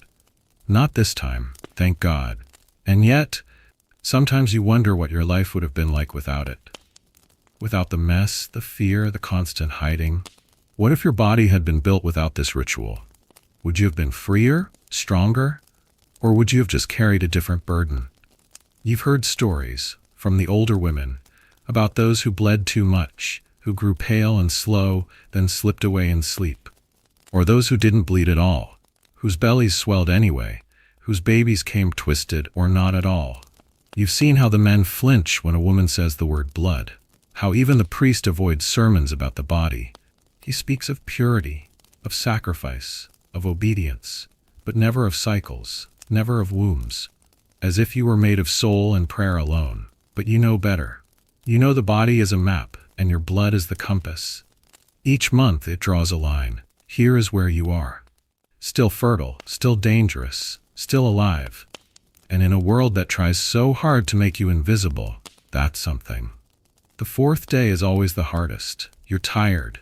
The ache has moved from your belly to your bones. You feel hollow, like a pot scraped clean. You sit by the fire and eat lentils, salty and soft. You drink water slowly. You rest. No one offers to take your place at the loom. No one brings you herbs. But no one asks you to work either. They know better by now. You look out the window, just a gap in the wall patched with cloth, and watch the sky darken. The moon will be full tonight. You can feel it in your spine. You count the days. You always do. And then, as the pain fades, as the blood slows, as your body begins to stitch itself back together, you feel something like pride. You've bled, and not broken. You've endured. Again. You tuck the moss pads into the basin to soak. You boil water. You wash your hands, your thighs, your hope. The air smells of rosemary and smoke. You light a candle just for you. No saint, no prayer, just light. For the blood that came. And for the woman who welcomed it. There's a price for speaking too much. You learned that before you could tie your apron. Not with laws, not with whips, but with looks, with silence. With the subtle, smothering hand of disapproval that presses down harder than any blade. It starts small, your voice rising in the wrong moment, a question that comes too sharply, a laugh that lingers just a breath too long. Then the whispers start. She's difficult. She doesn't know her place. She's sharp-tongued. In this village, a sharp tongue is more dangerous than a blunt axe. A woman can wear her back to splinters carrying water and still be called lazy. But if she says the wrong thing, if she interrupts, if she disagrees, she becomes a threat. And threats are punished. It's not always public, not always with iron and spectacle. Often it's quieter. Someone stops sharing bread. Someone else doesn't answer when you greet them. Your name vanishes from the potluck list. You aren't invited to help with the feast. You're left alone in the work, but watched all the same.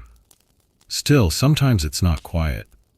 Sometimes there's a bridle. You've seen it, hung from a hook in the manor storehouse like an old cruel trophy. It's rusted now, mostly forgotten, but no one's dared throw it away, as if the threat is still useful, as if its mere existence keeps mouths obedient. It's called the scold's bridle. Iron. Ugly. A mask with a bit that fits into the mouth, forcing silence. Clamps around the head. Some had spikes. Others just pressed against the tongue until it bled. You've never worn it, but you came close. 2 summers ago you told the steward he'd shorted your family's grain. Your voice didn't rise. You didn't curse. You simply pointed to the tally and said, "This isn't right." He smiled, said nothing. The next day, 3 women told you to watch your tone. One of them had been your friend. You apologized, even though you weren't wrong. That's how you survive. Apologize when you're innocent. Smile when you're tired. Disappear just enough to stay visible. It's not just men who enforce the silence. Women do it too, taught by mothers who learned it from theirs. It becomes habit, reflex, a defense. Because if one woman is punished for speaking, the others are spared. This time, you think of Marta. She used to tell stories while she spun, wild tales, full of beasts and curses and clever girls who won. Her voice filled the air like music. Then her husband slapped her for talking during supper. She hasn't spoken above a whisper since. No one said anything, but everyone noticed. You try not to gossip. But it's hard. Gossip is one of the only powers women have. When you have no vote, no land, no authority, words become your currency. They build alliances, they shape reputation, they cut deep when needed. But they also backfire. Too many words in the wrong place, and suddenly you're the subject, not the speaker. She thinks she's better. She doesn't know when to hold her tongue. She's trying to be seen. Seen, as if that's a sin. You know the rules. Be humble, be quiet, be helpful. Speak only when spoken to. Laugh only when the men do. Swallow your anger. Hide your wit. Avoid eye contact with the priest if he's in a mood. And above all, never, ever complain. Complaints mean you think things could be better, and better makes people nervous. Still, you speak sometimes, not loudly, not in public, but around the hearth, when the children are asleep, you tell your daughter the truth. You tell her that saints were once sinners, that silence isn't always a virtue, that questions aren't curses. You tell her to think before she speaks, but never to think she shouldn't. She listens. You see it in her eyes, that burning hunger for more than what's been handed to her. That quiet rebellion growing like ivy behind her ribs. You worry, but you're also proud. She'll face the same walls, the same warnings, but maybe, just maybe, she'll find a crack. The priest preaches about Eve once a month, her sin, her disobedience, her tongue, her hunger, her choice. But you think the sin wasn't in the speaking, it was in the punishing. The bridle might be rusting now, but its ghost lingers. In every room where a woman bites her tongue. In every meal where no one speaks until the man does. In every dream where your voice echoes and no one hears it. You wonder what would happen if every woman in the village shouted at once, not screamed, not wept, just spoke. Clearly, without apology. What would burn? What would be rebuilt? But you don't shout, you hum instead, low, under your breath, while you spin, while you stir the pot, while you stitch a new hem. It's not much, but it's yours. You remember once when you were a girl sitting under a table during a wedding feast. The bride's mother had been caught telling a bawdy joke. Everyone laughed. The priest didn't. Later that night you saw her outside being told off by the steward. Her face tight, her mouth clamped shut. You remember thinking, I don't want to be her. Now you think, she was the bravest one there. You sit by the fire and dip your thread into a bowl of wax. It makes it stronger, keeps it from fraying. You wonder if that works for women too. Make them small, make them quiet, make them strong? The irony isn't lost on you, that the ones who speak are punished, but the ones who stay silent are forgotten. You've learned to dance the line, to say just enough to be useful, to know when to laugh and when to listen, to keep your cleverness folded beneath your tongue like a secret letter. And still, you're here, still whole, still watching, still waiting. Maybe one day they'll stop punishing women for speaking. Maybe one day they'll punish those who never listen. Until then, you'll teach your daughter to speak clearly and kindly, and not to apologize for doing both at once. And if they ever try to bridle her, they'll find her mouth full of thorns. You don't call yourself a healer, not out loud. That's a dangerous word. People like Brita can say it, midwife, herbalist, bone knitter, but even she doesn't say healer without checking who's listening. Too much knowledge, especially in a woman, makes people nervous, makes them whisper. You've seen it happen before. A woman helps one child survive a fever, and they call her a saint, helps another die in peace, and suddenly she's a witch. You've walked that line yourself. It starts small. Your neighbor has a toothache, so you offer her clove tea. Another woman's baby won't stop crying, so you boil fennel and swaddle him tighter. Word spreads. You know a thing or two. You're helpful, until something goes wrong. It always does, eventually. A child gets a rash. A man falls from a ladder. The bread doesn't rise. The hens stop laying. None of it your fault. But people are frightened, and fear always looks for a face. Last summer, when Agnes lost her child in the 7th month, she came to you. You gave her willow bark for the pain and sat with her through the bleeding. She gripped your hand so hard your knuckles turned blue. 3 days later, the priest mentioned dark influences in his sermon. He didn't name names. He didn't have to. Half the village turned to look at you. The other half looked away. You burned the rest of the herbs that night, just in case. Still, they come. They always do. Because you know things no one else remembers. The best way to cool a fever without bringing on a chill. How to treat a burn so it scars flat. What root to boil when the baby won't come. What flower to chew when it comes too early. They need you, and they fear you. And that balance, tightrope thin, is your entire life. When Brita came to you, you were barely out of girlhood. She asked you to help with a birth. Just to hold a cloth, pass water, press the mother's feet when the cramps came. You said yes without thinking. You didn't sleep that night. The birth was long, bloody, loud. The mother screamed herself hoarse. The baby arrived blue. Brita slapped its back so hard you thought she'd break it. It wailed. Everyone cried. You couldn't stop shaking. Brita handed you the soiled cloths and said, "You'll come again next time." It wasn't a question, and so you learned how to feel the belly and know which way the baby lies. How to fold your hands just so when the cord wraps around a neck. How to stitch a tear with horsehair thread and not let your hands tremble. You learned what to say when a mother asks, "Will I die?" You learned what to do when the answer is yes. Not all healing is herbs and prayers. Some of it is lying gently. Some of it is waiting until everyone else leaves the room. Then closing the woman's eyes and placing a coin in each hand. You've done that more times than you can count. Some women are good at healing because they know how to fix things. Others, like you, are good because they've broken so many times they recognize the pieces. You carry a pouch at your hip now. Not big, just enough for what you need. A scrap of comfrey, dried thyme, a sliver of beeswax, a few threads of saffron hidden deep, a twig of elder which you pretend is for decoration. People ask what's in it. You tell them, "Old woman magic." They laugh. You don't. You've helped in 6 births this year. 4 lived, 2 didn't. That's a good year. You remember them all, the mothers, the babies, the sounds. You remember how cold the water was on your wrists, how it felt to hold a body that had only just begun to learn the world and then didn't get to. You think about the ones you couldn't help. You think about the girl who bled for days and still smiled at you when the pain finally stopped. You think about the boy who wouldn't turn, no matter how hard you pushed. You think about the woman whose breath came faster and faster, then slower, then gone. Brita says you're too soft. You think softness is what keeps people alive. But even she gets nervous sometimes, especially when they come asking for charms. You try not to give them out anymore. It's too easy to slip from helpful to dangerous. Too easy for one ribbon tied around a wrist to become a curse in someone's eyes. But you still whisper words over sick children. You still draw shapes in the air when a fever spikes. You still lay your hands on bellies and listen for silence. It's not magic, but it feels close.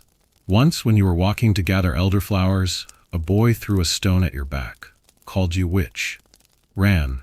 You didn't chase him. You just turned slowly, picked up the stone, and set it on a nearby fence post. The next morning, it was gone. The next week, his sister came to you with a cough. You gave her tea. Because healing isn't about revenge, it's about breaking the cycle, about choosing to be the hands that mend, even when your own hands are cracked. Still, the word hangs in the air like smoke. Witch, healer, midwife, 3 sides of the same coin. Each one spinning depending on who's watching. You've seen Brita spit at the priest's feet when he tried to bless her herbs. You've seen her curse a man under her breath, and seen him limp for 3 weeks. You don't know if she really caused it, but you don't doubt it either. You think about that power sometimes, what it would feel like to stop asking, to stop apologizing, to stop explaining. To simply say, this is what I know, this is what I've seen, this is what I can do. But you don't. Because you like your home, you like your daughter, you like being alive. So you keep your head down. You nod when men laugh nervously about your strange ways.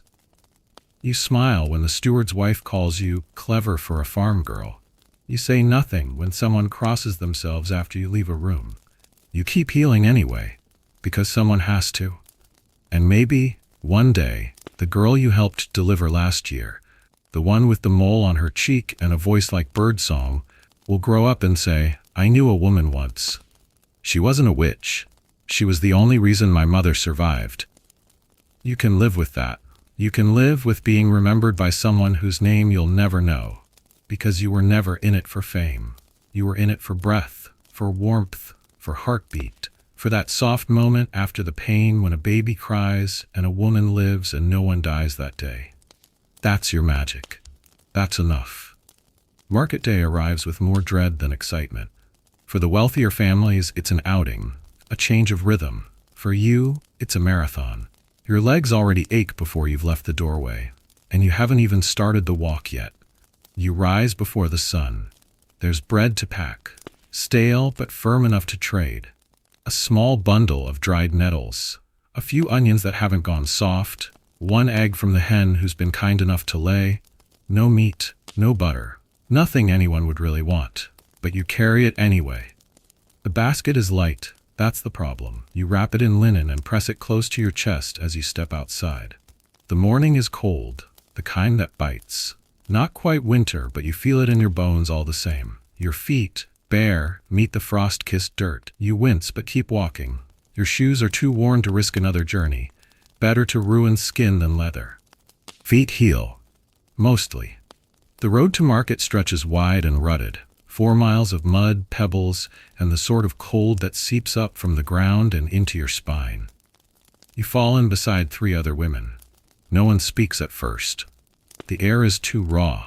The silence is heavier than the baskets. You pass hedges still sleeping under the mist, past fields resting between crops, past the crossroads where a man once hung for stealing grain. No one mentions it, but every footstep slows for just a moment as you cross that patch of earth. Just enough to remember. The village market is little more than a circle of worn ground ringed by stalls and blankets. Smoke curls up from a brazier. The smell of roasting chestnuts fights with dung and sweat and wet wool. Already the men are shouting, barking prices, puffing up like roosters in the presence of other roosters. You don't bother competing. You move quietly to your usual spot near the edge, between the tanner and the woman who sells boiled tripe. You lay out your goods on a piece of burlap and sit behind it, legs tucked beneath your skirt. Your feet are numb. You rub them through the fabric. Your fingers are stiff. There is no smile. No cheerful call to passers-by. Just your presence. Just a woman with onions, a bundle of nettles, and hope. The first customer sniffs at your bread and walks away. The second offers a pinch of salt for all your nettles. You decline. The third takes a single onion in exchange for 2 fish bones she insists are still good for soup. You accept, because what else can you do? The morning crawls. You watch people pass. A merchant with fur-lined gloves, a boy dragging a goose on a rope, a baker's daughter with a ribbon in her braid and a smirk on her face. The steward's wife pauses in front of you long enough to wrinkle her nose, then moves on. Children run between stalls, shrieking with the freedom of ignorance. A dog urinates on someone's turnips. No one claims it. By midday, your stomach growls loud enough to shame you. You eat a corner of the bread, softening it with a sip of water. You chew slowly, trying not to envy the woman selling meat pies 2 stalls over. Your neighbor Mab leans over and whispers, "He's here." You know who she means without asking. The man. He's not from your village. Comes from the woods, or maybe a town further off. No one knows. No one asks. He walks with the confidence of someone who's never been cold. His shoes are leather, stitched tight. His coat, real wool, not the kind you scrape together from scraps. You don't trust him, but he buys. And buyers are rare. You lower your gaze as he approaches, pretending to adjust your cloth. You don't want his attention. Don't want to owe him a smile. But your basket is nearly empty, and you still haven't traded enough for salt. He stops in front of you. "What's this?" he asks, picking up your egg. You raise your head just enough to answer. "Fresh this morning." He turns it in his palm like he's appraising a jewel. "You'll take 2 buttons for it," he says. It's not a question. You nod. He drops the buttons in your lap and moves on. You watch his back as he disappears into the crowd. The egg was worth more. You know it. He knows it. But you need the buttons. 1 for your daughter's coat. 1 for the sack that won't stay shut. The transaction is done. You say nothing. The sun slips behind the clouds. The air cools. You pack up your basket. 1 onion left. A few leaves of nettle too bruised to trade. 2 fish bones. The buttons. You begin the walk home. Your feet ache in new ways. The cold has settled deeper now, into your knees, into your hips. Each step is slower than the last. You trail behind the others. No one offers to wait. You pause once beside a hedge near the edge of the field and cry. Not loudly, not with drama. Just a few quiet tears for the effort of it all. For the miles. For the stairs. For the way a grown man made you feel like a nuisance for offering him something to eat. Then you wipe your face with your sleeve and keep walking. You arrive home just before dark. The fire is low. Your daughter wraps her arms around your waist. You hand her the buttons. She lights up as if you've gifted her silver. The last onion goes into the stew. The fish bones, too. You don't tell anyone what they traded for. That's between you and the road. You sit near the hearth and rub your feet with goose fat. The skin is cracked, bleeding in places. You wrap them in cloth and close your eyes. Another market day survived. Barely.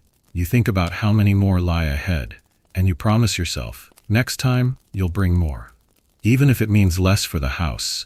Even if it means walking an extra mile to find something worth trading. Because your daughter deserves more than 2 buttons and a cold dinner. She deserves a mother who brings home something more than bruises and disappointment. And maybe, just maybe, you'll find a way to give her that. Even if it means bleeding for it.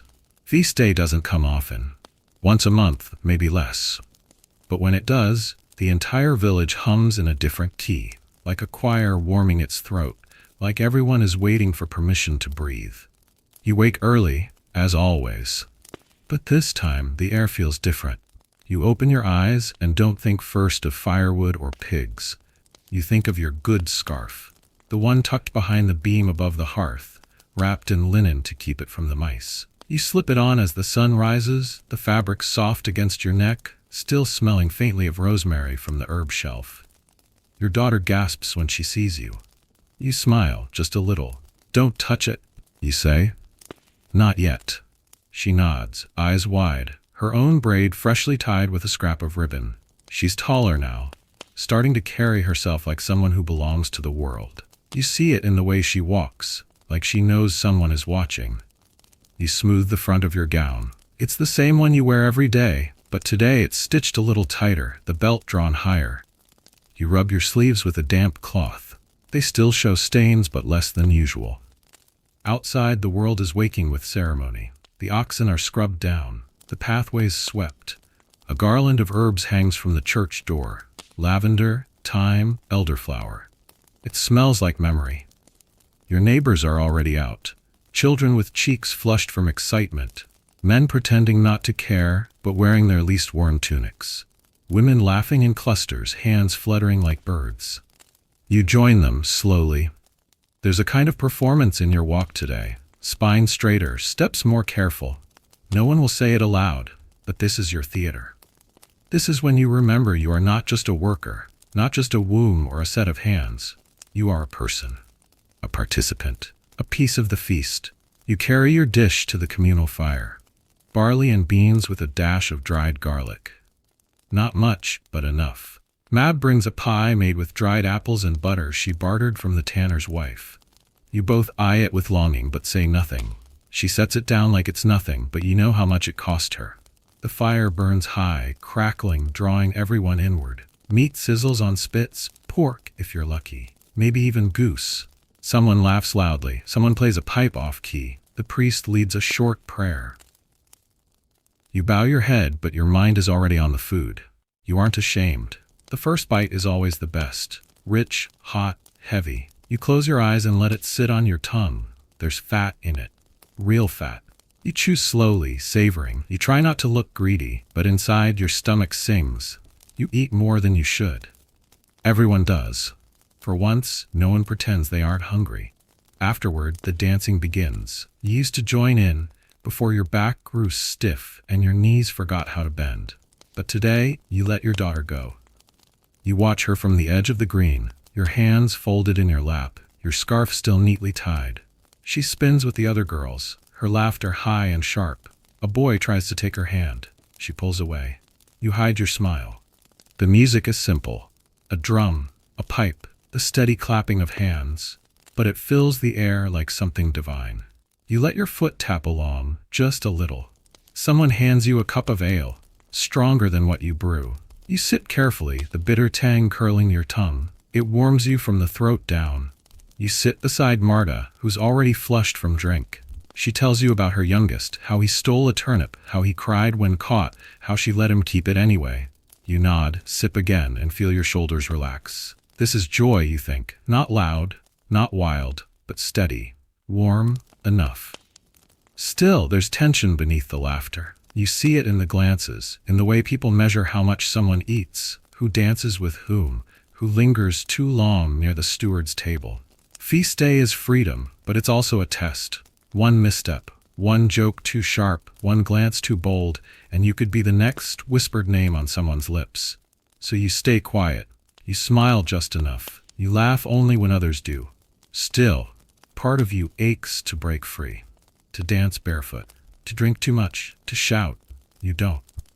But the ache is there. Later, as dusk deepens, the sky streaked with pink and gold, the villagers begin to drift away. Children carried home, mouths sticky with honey. Men with arms slung over each other's shoulders, women gathering dishes, folding cloths. You help where you can, though your back protests. You watch the last flames die down, and then you walk home. Your daughter beside you, barefoot now, her ribbon trailing behind her like a tail. She danced with Thomas, Mab whispers, catching up to you. Twice. You nod. You noticed. You said nothing. Later tonight, you'll ask your daughter how it felt, whether he smiled, whether she did, and you'll tell her nothing is promised on feast day. That joy can be borrowed but never owned.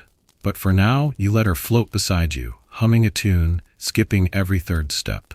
You enter the hut. The fire is still warm. You unpin your scarf and lay it gently across the rafters. You press your hand to your chest, just once, like a silent thank you. Not to God, not to the priest, just to the day, for giving you a moment where your hunger was met.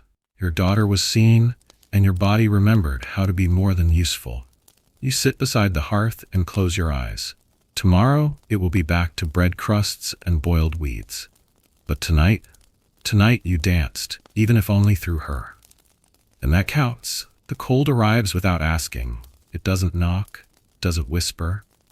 One day you're scraping the last of the cabbage into the stew pot, and the next morning your breath blooms white in the air before you've even left your blanket. There's no gentle warning. Just ache. Just silence. Just the deep, slow hum of winter, pressing in on everything like a second skin. The wind howls louder now. Not the playful rustle of autumn, but something sharper, older, like a voice that's forgotten how to speak softly. You pull your shawl tighter. It smells like soot and wool and smoke. Your fingertips are cracked. You've begun sleeping with socks on your hands just to keep the skin from splitting open at night. Outside, the earth is dead. The fields, once stubborn with life, now lie flat and gray under a crust of frost. The trees huddle like skeletons. The hens have stopped laying. Even the dog has curled itself deeper into the straw, as if trying to disappear. Inside, everything moves slower. You rise later, not out of laziness, but because there's nothing to rise for. The chores have narrowed. No planting, no gathering. Just keeping the fire alive, keeping the children warm, keeping the hunger just far enough from the door. Every step is effort. Your joints swell from the cold. Your knees sing in pain every time you crouch. You wrap your legs in cloth, then in more cloth. You burn through the firewood faster than planned. You ration it. You ration everything. 1 loaf of bread for 4 days. A scoop of beans stretched into watery stew. A single candle melted down and reshaped 3 times. The children stop asking for more.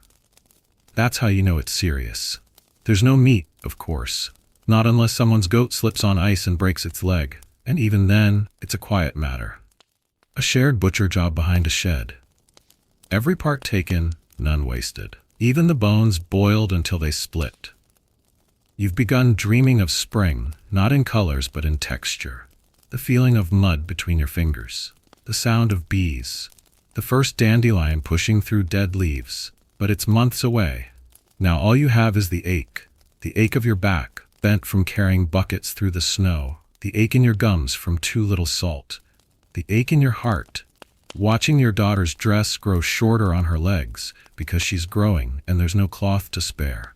And the worst ache, hope. Hope that the beans in the attic haven't spoiled. Hope that the stew won't turn sour overnight. Hope that when you crack open the grain sack next week, you'll find enough to last till Candlemas. Because sometimes you open it, and all you see is black. Blight. Weevils. Mold like spiderwebs. You hold your breath. You scoop gently. You taste. If it's bitter, you spit. If it's sweet, you weep. The attic is cold, the air dry. But blight doesn't care. It lives where it wants. And when it settles in, it settles deep. You've seen what happens. Whole villages lost to hunger, children buried beneath frozen ground before they even learn to speak, women wasting to shadows. You fight it with everything you have, fermented roots, pickled onions, dried herbs strung over the hearth. You chew slowly. Drink water with each bite to trick your belly into thinking it's full. It doesn't work. The hunger laughs, your dreams shift, no longer full of faces or memories. Now, bread, butter, a pear, ripe, sweet, juices running down your hand. You wake up chewing nothing, you don't cry. Crying wastes salt. The priest speaks of endurance, of winter as a test, a crucible, a holy purging of the weak. You want to slap him, but you bow your head because it's easier, because he has firewood, because he hasn't lost 2 teeth this week just from biting into bread. That's too hard. You sew patches on patches. You scrape wax from old candles and reform them in broken shells. You unpick the hem of a cloak to make mittens for your daughter. You tear linen from your own underdress to wrap her feet. You give her your portion of stew when she doesn't know you're watching. You chew the rind of cheese, even when it tastes like dust. You boil bones until the water turns gray and call it soup. You thank God for every crumb, even when you're not sure he's listening. The men grow quieter. The arguments dull. There's no energy left for anger, only survival. The strongest chop wood, the rest shiver. You huddle close to the hearth each night, your daughter wrapped in your arms, your feet near the coals. Your fingers twitch in sleep, still knitting, still spinning, still folding linen. The body forgets how to rest, only how to wait. Your daughter asks when the sun will come back. You say, soon. But the word feels hollow, because you've said it every week since November. Because the snow still falls, because the roof still leaks, because you still wake to cold that makes your teeth ache in your jaw. Still, you braid her hair each morning. Still, you warm her hands between yours. Still, you sing, quietly, off-key, but real. Because sometimes a lullaby is the only thing standing between you and despair. Because even if you can't give her spring, you can give her a song. And maybe that's enough. One morning, the frost is thinner.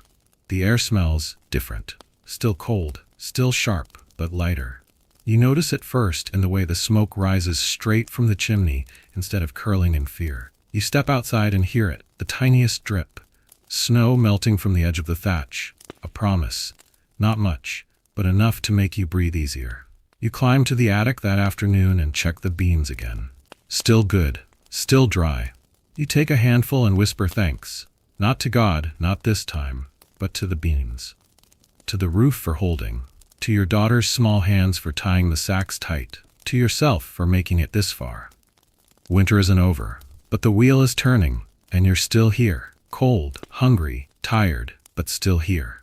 Evenings are the slowest hours of the day. Not because there's less to do, there's always something. Mending, darning, scraping, drying herbs, picking lice from each other's hair, but because the dark stretches longer than your body knows what to do with. There's a heaviness to it, not like the labor of field work or hauling buckets, a different weight, the weight of waiting. By twilight, the fire becomes everything. You stack wood slowly, feeding it with care. Not too much, not too little, just enough to keep the room alive. The flames flicker and hiss, casting gold onto the rough walls and worn faces gathered around it. The hearth is cracked in one corner, a reminder of last spring's storm. You told yourself you'd fix it, but you didn't, couldn't. It still holds heat. That's enough. Everyone gathers near the warmth, whether they like each other or not. Privacy is a luxury no one can afford. You sit close, knees touching, backs brushing. You know the feel of every elbow in that room, the weight of every sigh, the exact smell of each person's skin when it mingles with smoke. Your daughter curls beside you, her head on your lap, already half asleep. She's old enough not to need your touch, but she wants it anyway. You stroke her hair without thinking, watching the way the fire plays in her eyes even through closed lids. The pot hangs over the coals, filled with something thin and savory. Onion skins, maybe. A bit of garlic. Bread crusts boiled until they soften. It tastes like almost. And then, after the bowls are licked clean and the spoons set aside, someone says it, tell a story. It's always a child who asks first. And always the same answer. Which one? Because there's never just one story. There are hundreds, thousands. Some passed from grandmother to granddaughter, some made up on the spot, some true, but bent out of shape from being told too many times. You reach for the one you've been holding in your throat all day. Once, you say, there was a girl who could speak to birds. A hush falls. Not dramatic, just natural. The kind that comes when mouths are full of breath and minds lean forward. You speak slowly. She was born with feathers instead of hair, you say, and someone laughs, and her eyes were the color of lake water on a stormy day. You spin the tale like flax, pulling it smooth and even. The girl is poor, of course, but clever. She trades words with sparrows, barters secrets with ravens. A goose gives her a golden needle. A magpie steals her dowry and buries it in the woods. She goes to find it. There are trials, tricks, a fox that speaks in riddles, a prince who loses his voice, a mother who weeps salt. By the end, she doesn't marry, she doesn't die. She just walks into the forest and becomes a shadow with wings. The room is quiet. You let the silence settle. Then someone coughs. Someone shifts. The spell breaks. Another story rises, not yours this time. An old man speaks of a woman who gave birth to twins during a lightning storm. The children were cursed, he says. One could only speak in lies. The other could never be seen in the mirror. Your daughter stirs. Is that true? Of course, the old man says, eyes twinkling. He's lying. Or maybe he isn't. That's the thing about these stories. They're half true, half memory, half magic. You carry them like firewood, some dry and ready, some damp and heavy with sorrow. You remember when your mother told you the story of the woman who climbed into a well and never came back out, but whose voice could still be heard every full moon, echoing like water dripping on stone. You remember how it scared you, how it thrilled you, how you swore you'd never go near that well again, and how, 2 years later, you dropped a stone in and waited just to see. No voice answered, but you still listen every time the moon is high. Stories are warmth, protection, armor made of words. They're also warnings, coded instructions passed between generations like smuggled treasure. Don't go into the woods alone. Don't trust the smiling man. Don't eat the fruit if you don't know who picked it. They're ways of saying what can't be said, of teaching without preaching. You've told your daughter hundreds of stories. Some you made up, some your mother told you, some you wish weren't true. You don't always know what she hears, what she remembers, but sometimes she surprises you.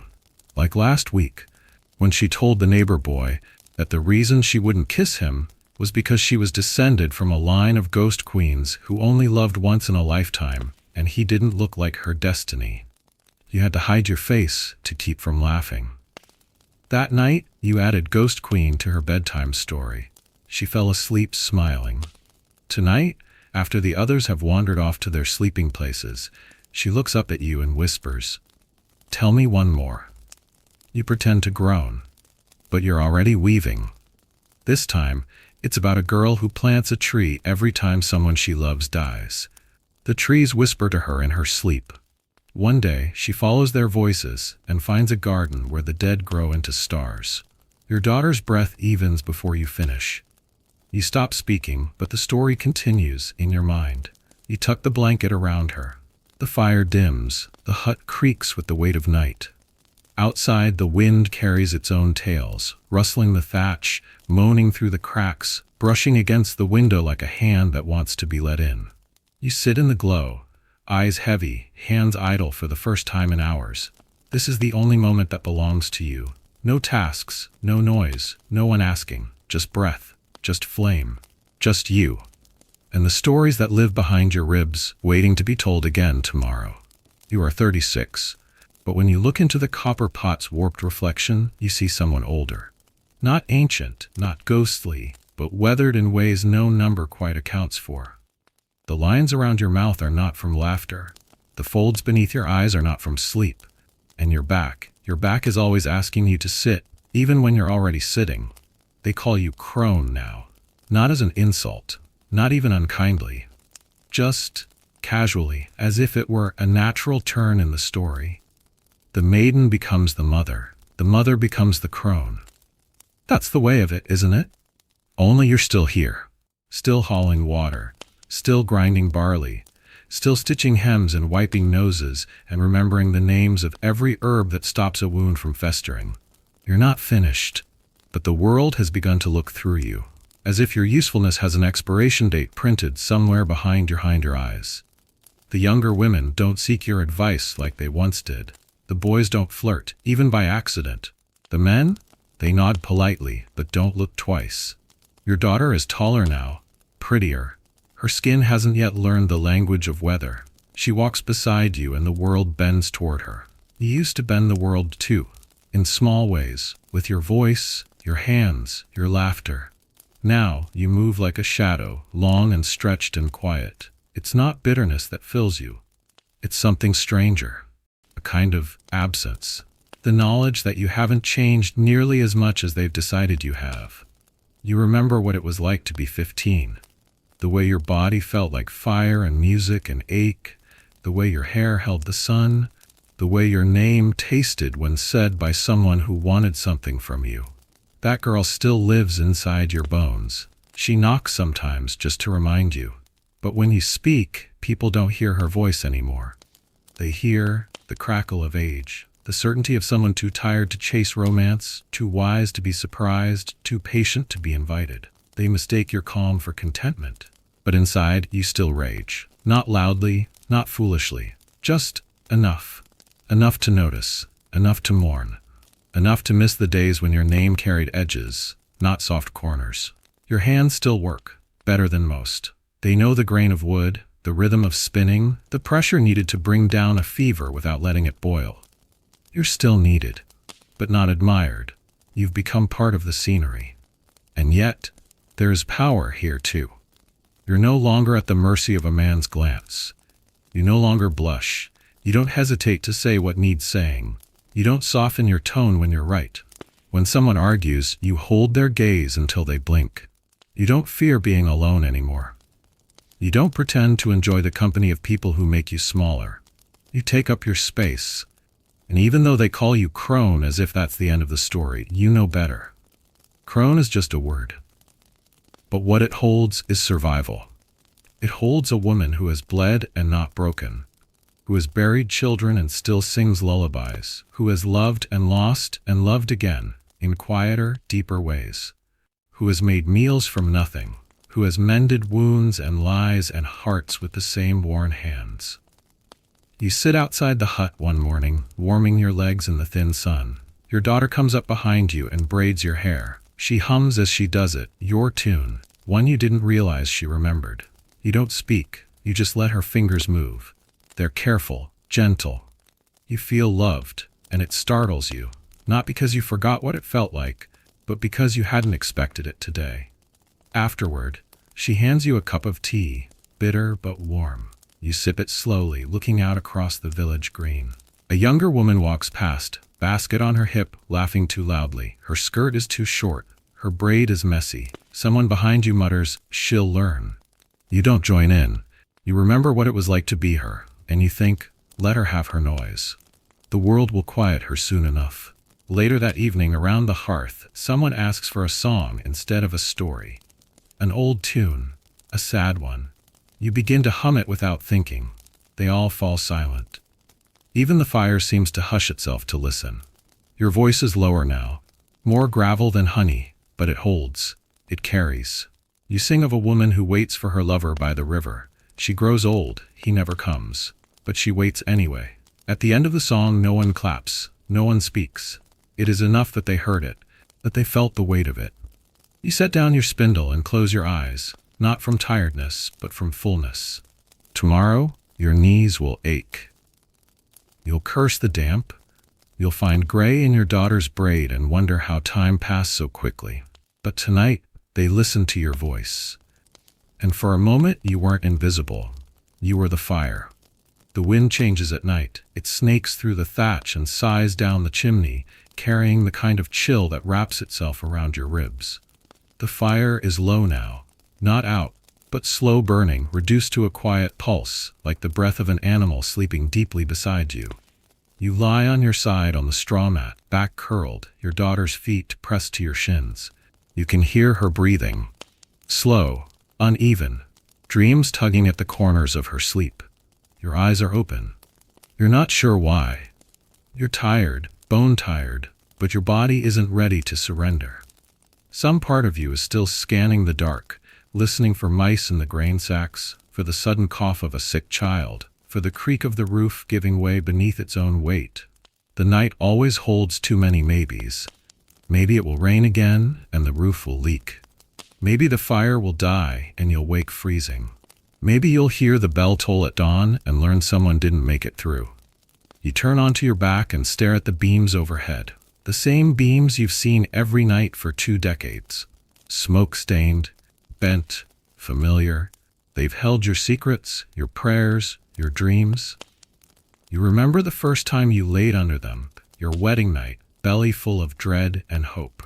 You were 16, and he was already asleep before you turned to face him. You cried without making a sound.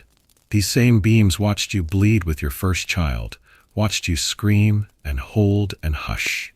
They heard you whisper songs into cribs made from broken crates and swaddled in worn tunics. They heard the silence after the second child didn't cry, and again after the third. You've painted your grief into these beams, day by day, layer by layer, until they no longer echo, they absorb. You wonder how long they'll remember after you're gone. Will your daughter lie here one day, grown and tired, staring up at the same knots in the same wood? tracing the same lines with her eyes. Will she think of you? Will she curse the cold? Will she, too, wonder why the silence feels heavier than the dark? You exhale slowly, trying not to wake her. You reach for the edge of the blanket and tug it higher over her shoulder. The night holds her like it once held you, gently but not kindly. A drop of water falls from the thatch. Not rain, condensation. You note the sound, the rhythm. It will keep you awake now, ticking like a crooked clock. Your hip aches, the fire snaps. You listen to the noises of your own life as if they belong to someone else. Outside, an owl calls, low, steady, distant. You once believed owls were omens, now they're just neighbors. You turn your face toward the wall and close your eyes, and that's when you feel it. That tiny crack of worry, that tremble behind your ribs. You're not afraid of death. Not really. You've seen too many people slip away, some peacefully, some not. You've sat by bedsides and held cold hands and sung to breathless mouths. Death is not a stranger here, but you're afraid of vanishing, of being forgotten, of becoming a name said once a year over bread and salt, then never again. You think about your own mother. Her face is fading in your memory now, like smoke thinning in the air. You remember the shape of her hands better than her voice. You remember the sound of her footsteps across the hut floor. You remember her scent, time and sweat and sadness. You wonder if that's how you'll be remembered, as a series of impressions, a weight in the air, an echo. Not a story, just a shadow. Your daughter stirs, murmurs something. Her hand reaches out and finds yours in the dark. She doesn't open her eyes, but she holds on. And suddenly you're not afraid. Not for now. Because you are not forgotten yet. You are here, held and holding, alive and still quietly shaping this small, smoky world. Tomorrow will come, with its aching joints and cold floors and pots to scrub, with its bruised turnips and cracked eggs and laughter you didn't expect. And you'll rise.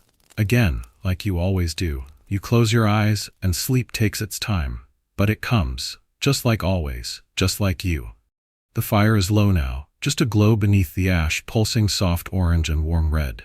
Your breathing slows, sinking with the gentle crackle as a final ember gives way to sleep. Outside, the wind quiets. The owl no longer calls. Even the night seems to rest now. In the dark, your body softens. Shoulders release, fingers unclench. The ache behind your eyes fades into stillness. Every bone hums not with work, but with rest. The kind of rest that only comes after you've done everything you could. And nothing more is needed. The hut is silent, but not empty. You are held by the rhythm of your life, the gentle cycle of work and warmth, of story and song, of waiting and rising. You are wrapped in your years like a blanket, every wrinkle a memory, every breath a page in your story. And now you let go of the spinning wheel, of the ash on your skirt, of the onion skins on your fingers. You let the world turn without you for a while. It knows how. You are allowed to rest. You've earned it. So melt into the straw, sink into the hush. Let your last thought be a gentle one. You were here. You mattered. You made something of the dark. And now, sleep.